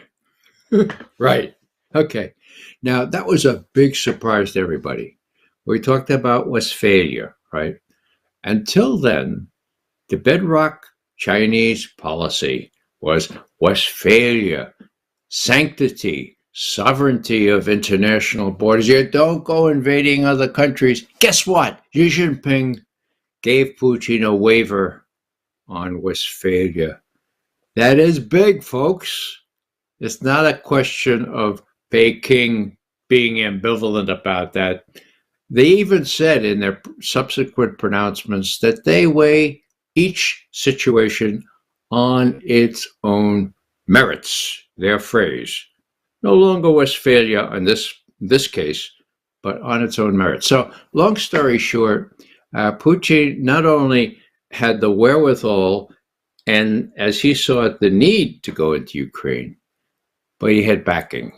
And I'll say once again that the U.S. is not really bright if it's going to risk a two-front war in this set of circumstances, because that's crazy. And I would have to say that I agree with Vladimir Putin when he said it was crazy. Okay. Harley, you have anything you want to say about that? Yeah, just a couple of points on Janice's question. First of all, what Ray brought up on Russiagate is really crucial. And for those who don't know, there was a lengthy article in January's Columbia Journalism Review by Jeff Gerth, a former New York Times reporter, which just went through all the lies from the media and then the interconnection between the media and the intelligence community and the Congress in promoting the lies that demonized Russia and demonized Trump. So media control plays a part of it. But I think there's another aspect which is connected to the media, which is the idea of identity politics. The idea that you can't solve big problems, that the world is too complex, that people are too small, and all you have to do is look for a niche for yourself, whether it's a family, whether it's religion, whether it's race, whether it's sexual identity, that it's the identification of smaller and smaller groups fighting for their individual rights, which is a classic example of how the British ran their global empire, divide and conquer. And we see this in terms of the polarization in the United States. And we're seeing it in terms of the anti-war march. People who are saying that, for example, Code Pink should not participate because they don't like one of the participants, one of the speakers. If you look at the speakers list, it's a very wide range of speakers from the so-called left and right, but I think the left and right is a fraudulent concept as part of this divide and conquer. That's why we have to focus on this question of stopping nuclear war. And that is where the question that Helga Zepp-LaRouche keeps bringing up, we as human beings all have a stake in stopping nuclear war. Now, just because you don't like the position someone else has on transgender or some other issue, doesn't mean that the two of you can't come together to stop a nuclear war. And I think that's where we have a job to do, is to break people away from thinking that the only thing you can settle is something small, something narrow, and instead take up the big questions, the philosophical questions. And, I think that's where the importance, what Dennis was talking about, the teach-ins from the Vietnam War, where people like me, I was against the war because I didn't want to be drafted. But on meeting Lyndon LaRouche, I was able to get a perspective of why there was a war. It wasn't really about the domino theory. It was about the preservation of an imperial global market. And so as you educate people, you bring them up above the polarized left-right profiles, and then they can begin to function as human beings. And I think what we've lost is our sense of humanity, our connection with other people. And I'll just very quickly mention one other thing. I was very moved by the last time Ray was involved in one of these webcasts, where he emphasized again and again, think of the children. You look at the Syria situation. Why does a 4 or 5 or 6-year-old child who's being dug out from under the rubble, who may not have their parents anymore, why should they suffer because of the State Department's decision to punish the Syrian government for not submitting to regime change? Think of the children. Think of the children in Afghanistan, in Yemen, in Ukraine. Why should children in Ukraine suffer because NATO is telling Zelensky, we'll give you anything you need to continue the war? So I think it's getting up above that and thinking from the top down that will give people a sense of how to overcome the divisions that have been artificially created going back to the 60s. By way of what I would have to say, actually, what we're going to do is, there's a question that came in, several questions as I said have, and the question was, what is democracy? Does it even exist? I don't think so. What do you think? And I want to use this to address both the discussion of just now and the question. So, Kynan, if you have that partial video. This is Jose Vega intervening against his congressman, Richie Torres, in the Bronx. Cy Hirsch just released the fact that the United States blew up the Nord Stream 2 pipeline. You weren't briefed on that. Why not? Are you going to put a congressional probe into that? Yes or no? Because this ain't no ordinary journalist. You know that. So, I want to hear what he has to say. Nord Stream is a pipeline that transfers oil from Europe, particularly Germany. I'm sorry, from Russia to Germany. So we don't have the authority to investigate pipelines. All right, come on. Now that's bullshit. You know that. Victoria Nuland herself says she's happy that it's a pile of metal underwater. Do you share her sentiment? Here's what we know. The Europeans are conducting an investigation. They investigated her. And it is true. Why did Joe Biden say that we are going to get rid of the Nord Stream pipeline? And when asked, but wait a minute, that's run by Gazprom in Germany, how are you going to do it? He said, we'll be able to do it. If you have definitive evidence. Yeah, we do. It's called Cy Hirsch. Then produce the evidence. He already You already produced the evidence. Read the article. Listen, this is Cy Hirsch. This is the My Lai massacre. Okay, this is a Pulitzer Prize-winning journalist. He is not going to publish something he can't prove. So unless you're naive enough and you don't know that, I'm here to inform you. I'm at least asking for congressional inquiry into whether or not it's true, because his credibility alone should prompt that, don't you think? The Europeans are conducting an investigation. We know the United States did this. It seems like you know the answer to the question, so there's no need to. Well, what are you going to do? I'm your constituent. Answer your question. I'm your constituent. I want you to actually do something about it. I'm going to try to answer your question once more, and then I'm going to move on. The Europeans are conducting. That's a non-answer. What are you doing? Because if the United States did this, you are going to you have to hold them accountable. This is listen, we are on the verge of a nuclear war right now. I don't think you know that, and if the people here don't know that, they should. Look, you talk a big game about the Bronx. You talk a big game about a lot of things, but guess what? None of it's going to matter if we're all dead. Think about that for a second, right? You are leading us into a nuclear war. What's happening in Ukraine directly affects what's happening here. You don't think you're going to get us into a nuclear war? Is exactly how we get into a nuclear war. Now, as your constituent, I demand that you stop funding the Ukrainians. I understand that you're also an Israeli lobby plant. Look, how can you deny what's happening to the Palestinians, but you can defend what's going on in Ukraine? And now you're trying to erase their history. You are the biggest fraud. You think George Santos is a liar? You're the biggest fraud here. So that's my answer to the question of whether or not there is democracy. There is democracy if you make democracy, just like there's freedom if you make it. You know, these things don't just appear. You know, these are human products. So I just wanted to say that, and I don't know if there are other comments, but there are other questions, and I will get to those just because it might. Oh, go ahead, Janice. You had your hand. You were. No, I'm just saying goodbye. I must go, and I'm sorry, but thank you so much for allowing me to join today. I really appreciate it. Yeah, we really appreciate your report. It was very, very important for everybody. Thanks a lot. Very good.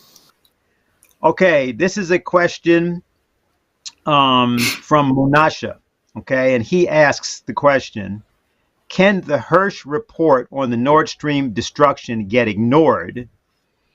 And if not, what could be Germany's response or Europe's response toward the United States? So, anybody want to take that? Just raise your hand. Let me know. Okay, Cliff, go ahead, and then Harley, I guess.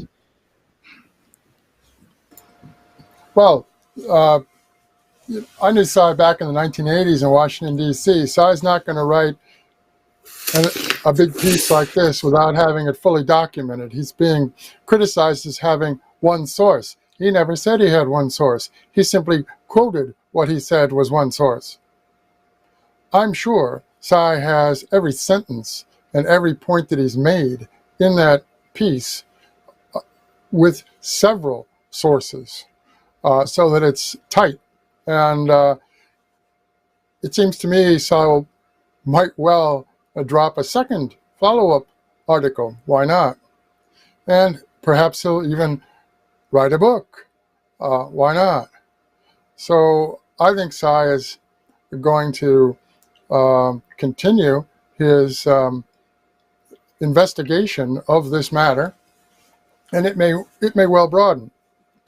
In terms of the Europeans, well, the European leadership are all cowards and they're supine. And they think, first of all, Europe used to have some pretty good leaders like Konrad Adenauer and Charles de Gaulle and some very, very senior people who were thoughtful and very good leaders who supported the democratic evolution of Europe after the World War II. So it's not as if Europe hasn't had good leaders since World War II. The problem is the current crop of leaders is, as you see in the papers every day, basically incompetent. And this anti-Russian attitude, you can look back in Germany where German leaders like Willy Brandt and other German leaders were trying to have something of a détente with Russia. Back then, this was called the Soviet Union, of course. But So there has been a desire in Europe among the smart leaders in the past to try to lower tensions, try to use some diplomacy, try to keep the door open to the Soviets or the Russians, and try to stabilize the situation in Europe, which was polarized because of the Cold War. So with respect to the Europeans reacting to the U.S., well, as I mentioned, there's 50,000 people in the streets in Munich today. So, and there's been tens of thousands and hundreds of thousands of people all across Europe demonstrating not only against their own economic and political situation, but also demonstrating against the Ukraine war and calling for peace.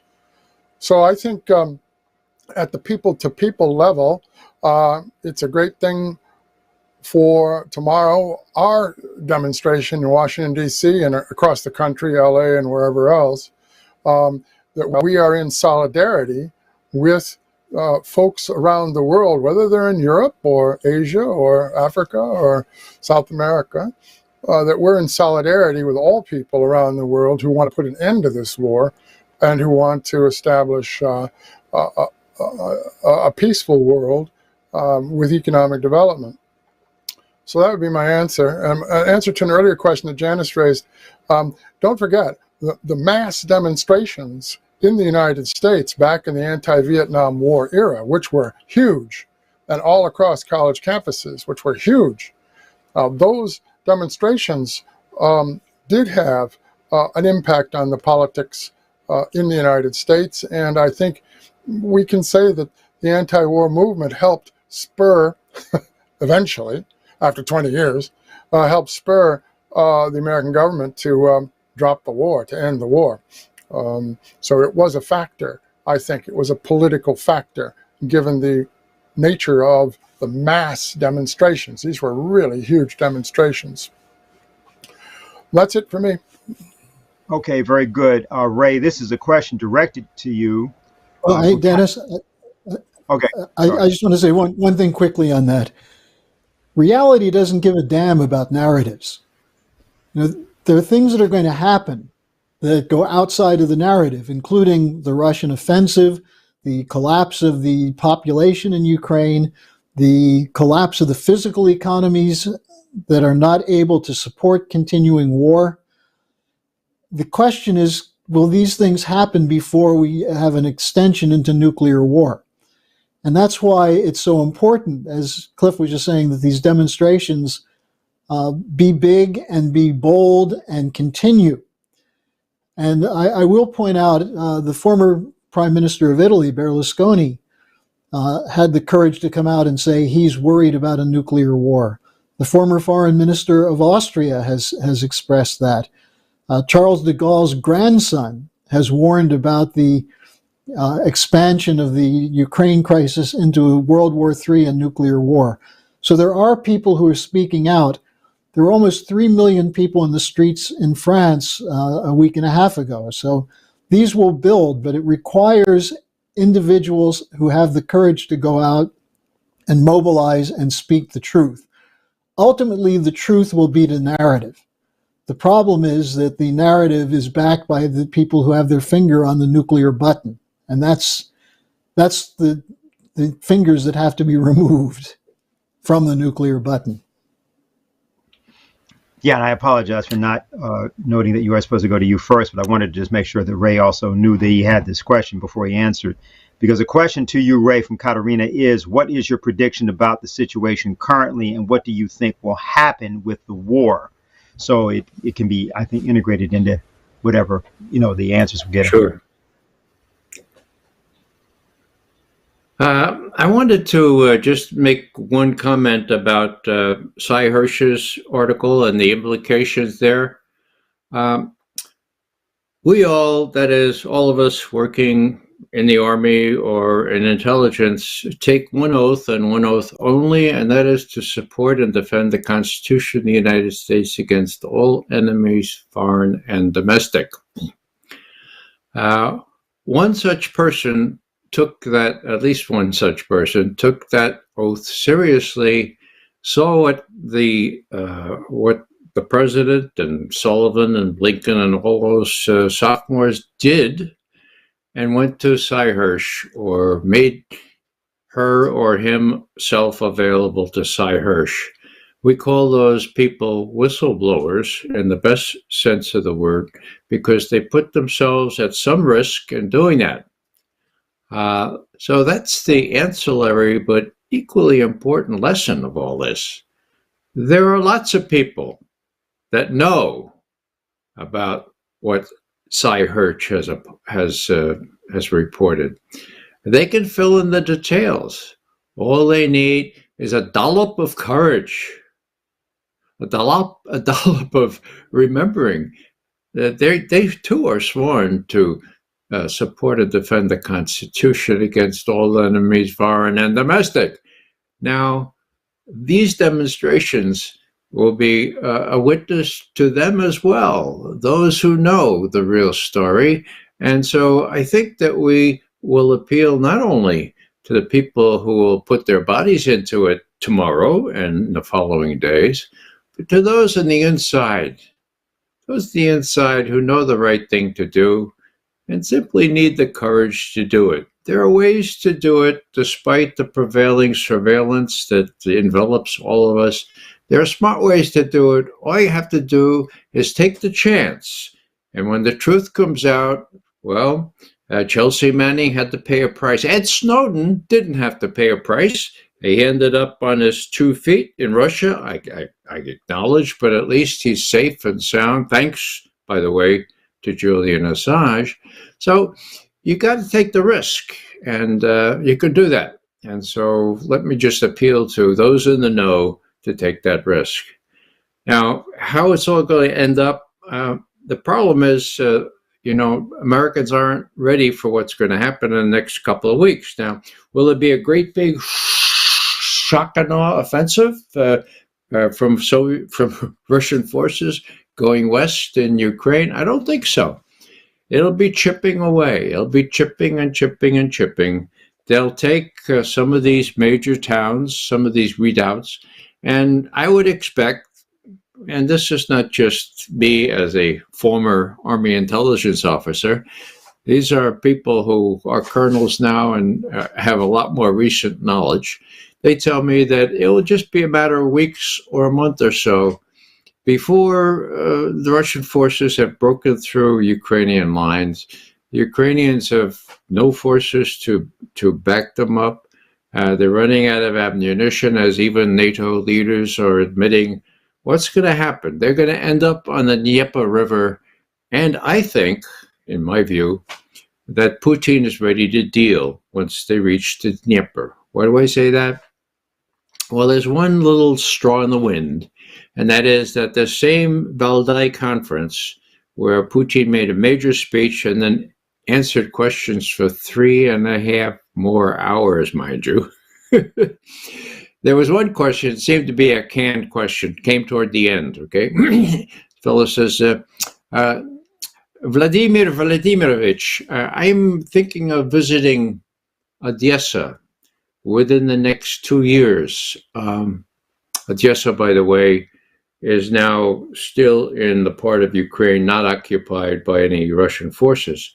It's primarily a Russian city, but it's the prime, it's a major city on the Dnieper River. So I'm thinking of visiting Odessa. Do you think I should apply for a Ukrainian or a Russian visa? Pretty clever, huh? What does Putin say? He says, well, Odessa is a beautiful city, a terrifically beautiful city. And I would say that Odessa could be Yabloko Razdora. Yabloko is apple. Razdor is discord. So those of you who remember your mythology, the Trojan War and all, it started the war, okay? The Yabloko Razdora, the apple of discord. Or, says Putin, it could be a way of solving differences. It could be lead into the kinds of talks that could solve really complicated problems. It all depends. Whoa! Now, did that get mentioned in any media? No, I suppose they they didn't hang around for the Q&A after Putin's speech. But there it is. Now, why do I think that's a live issue? Because I don't think Putin wants to take over Ukraine. That would be something crazy like Rumsfeld or Cheney would want to do, right? Stupid, right? He's not crazy, okay? I think he'd be comfortable with doing a little demilitarized zone up along the Dnieper River, being secure for the Russian occupied and Russian annexed lands to the east of the Dnieper, and deal. Now, Odessa is a port right on the Black Sea. Ukraine is not a country without access to the Black Sea. So Ukraine would not end up as a kind of landlocked state that just exports grain and corn to the rest of Europe. No, it would be a viable state. I think that's a deal in the making. I just hope that our generals and people who want to give Russia a black nose realize how dangerous it is and pull in their horns and say, all right, well, nothing venture, nothing gain. The Russians are really serious here. They see it as an existential threat, certainly not existential threat for us. Obama admitted that, by the way, not an existential threat for us. For the Russians it is. So why don't we deal? Now, I hope that's the way this comes out, but there's no guarantee. I mean, these guys are crazy. Okay. Any other comments? Okay, then I'll go to the next question. There's actually two questions from Miles, and he is saying, well, yeah, he's making comments. But he says that at Davos, Stoltenberg had said weapons are the way to peace, and Canada's Freeland chimed in about weapons and more weapons. Yet the doomsday clock moved 10 seconds closer. And then he says, I did a search of the name Seymour Hersh on the Canadian Broadcasting Corporation, and it yielded 0 results about his Nord Stream expose. This is a taxpayer-funded media. How do I confront them about this? So that's his two questions. Well, on the first point he made about Freeland and Stoltenberg, it just confirms what we've been talking about, that you have to wonder if they're smoking something or how diluted they can be. Freeland, we know, by the way, has a history. Her grandfather was a publicist for the Nazis and the recruiter for the Galician SS. The answer to the question on Hersh, we have to build the pressure by having more people familiar with it, knowing about it. One of the things people can do is take the leaflet that you had at the beginning of the program, Dennis, the Helga's statement, and circulate it, get it around, get it into newsrooms. You know, one of the points Hersh made is that while journalism has declined terribly based on personal ambition and other things, there are still reporters who want to get to the truth. And, you know, I think we have to figure out ways to find people in politics, people in the media, people in the academic world, and common, ordinary citizens to be happy about the opportunity to spread the truth for the sake of saving the human race. So, download the leaflet and get it out. Okay, this is sort of a final question I want to put to people, and it's prompted by the discussion about demonstrations, the efficacy, methods, and so on. And the questioner is noting that there's a difference between, for example, several of the anti-war actions and the kind of thing that went on with both Gandhi's movement and King's movement, in that you would have very specific objectives. Sometimes they were very positive objectives, but that these movements actually did achieve things and were very clear about achieving things. Wars, of course, are much larger, but on the other hand, the independence of India is kind of a big topic as well. Yeah. So, Ray, I'm gonna put this to you because I know you've had some conversations, and we talked, or even earlier in this broadcast, about the Papal Initiative. I believe that was even mentioned by one of the people at the Biden at the Munich rally. earlier today, according to Helga Seppler-Bruch, there was some mention of the papal initiative. So what do you think about the idea of positively informed actions using nonviolence, but at the same time directed at specific objectives, like the objective of the Pope hosting a summit of some type? What's your view of this? I have to say that I applaud the Pope for making the Vatican offices available for negotiations. But my bottom line is we can't wait for the Pope. I'm reminded that Albert Camus, after World War II was over, was invited to talk to Dominicans at a monastery in France. And they asked him about the position of the church during World War II. And he said something very surprising to everyone. He said, you know, I, an agnostic, an atheist, I kept waiting for a voice from Rome. Yeah. I kept waiting for a moral authority to speak out, and none came. Later, I learned that there was an encyclical. And I and my friends said, what's that? What's an encyclical? And we were told it's an authoritative pronouncement. But if it's an authoritative pronouncement and we never heard about it, whose fault is that? So, this just by way of saying that a lot of people of faith, I include myself among them, we have to take responsibility ourselves. We can't look to institutions because they're almost always late, and sometimes you never hear from them. Now, my Catholic friends and I, Pax Christi International and Pax Christi USA, are doing something special on Wednesday. Wednesday is Ash Wednesday in our tradition. And I've been encouraging them to get off their ashes, sort of, so to speak, okay? I've been saying that, look, this may be our last Ash Wednesday. Next year, we might be all ashes. Now, in the Christian tradition, ashes are put on a platter, and there's a cross put on your forehead. It says, memento homo. Pulvis es, et in pulverum revoluteris. Remember, man, homo, man, woman, remember you are dust, or you are ashes, and unto dust you shall return. Well, we're all going to return to dust, but I don't think any of us want it to be this coming year, right? So let's get off our derrieres here. Let's do what we can to take advantage of this wonderful opportunity to get those people, those of the faithful that come to our churches on Ash Wednesday or get signed with the ashes. Let's remind them, this might be the last one, folks.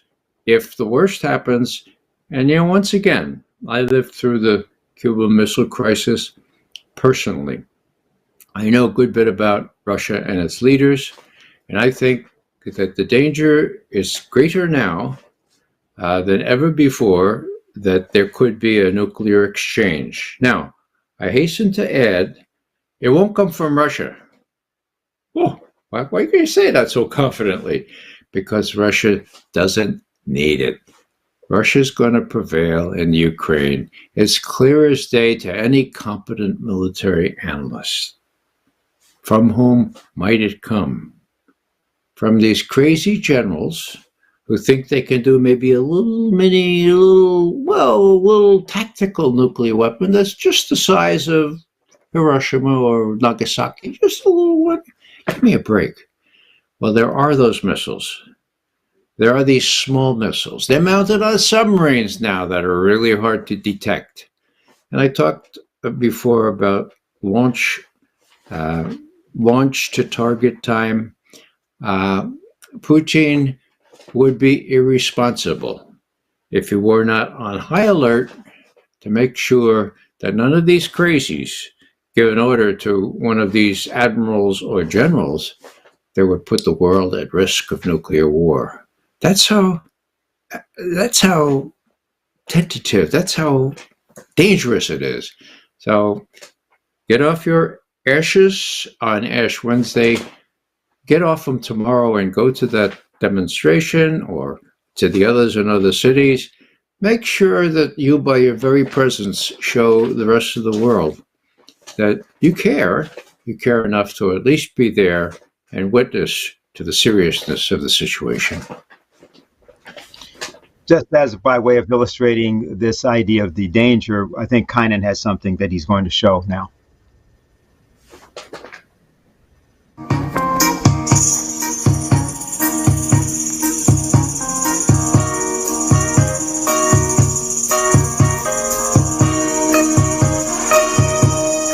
You suspected Biden was a loon, shooting missiles at stray balloons, setting off explosions below the sea, to shut off the gas to Germany, and though it's needing psychiatry before he launches World War III.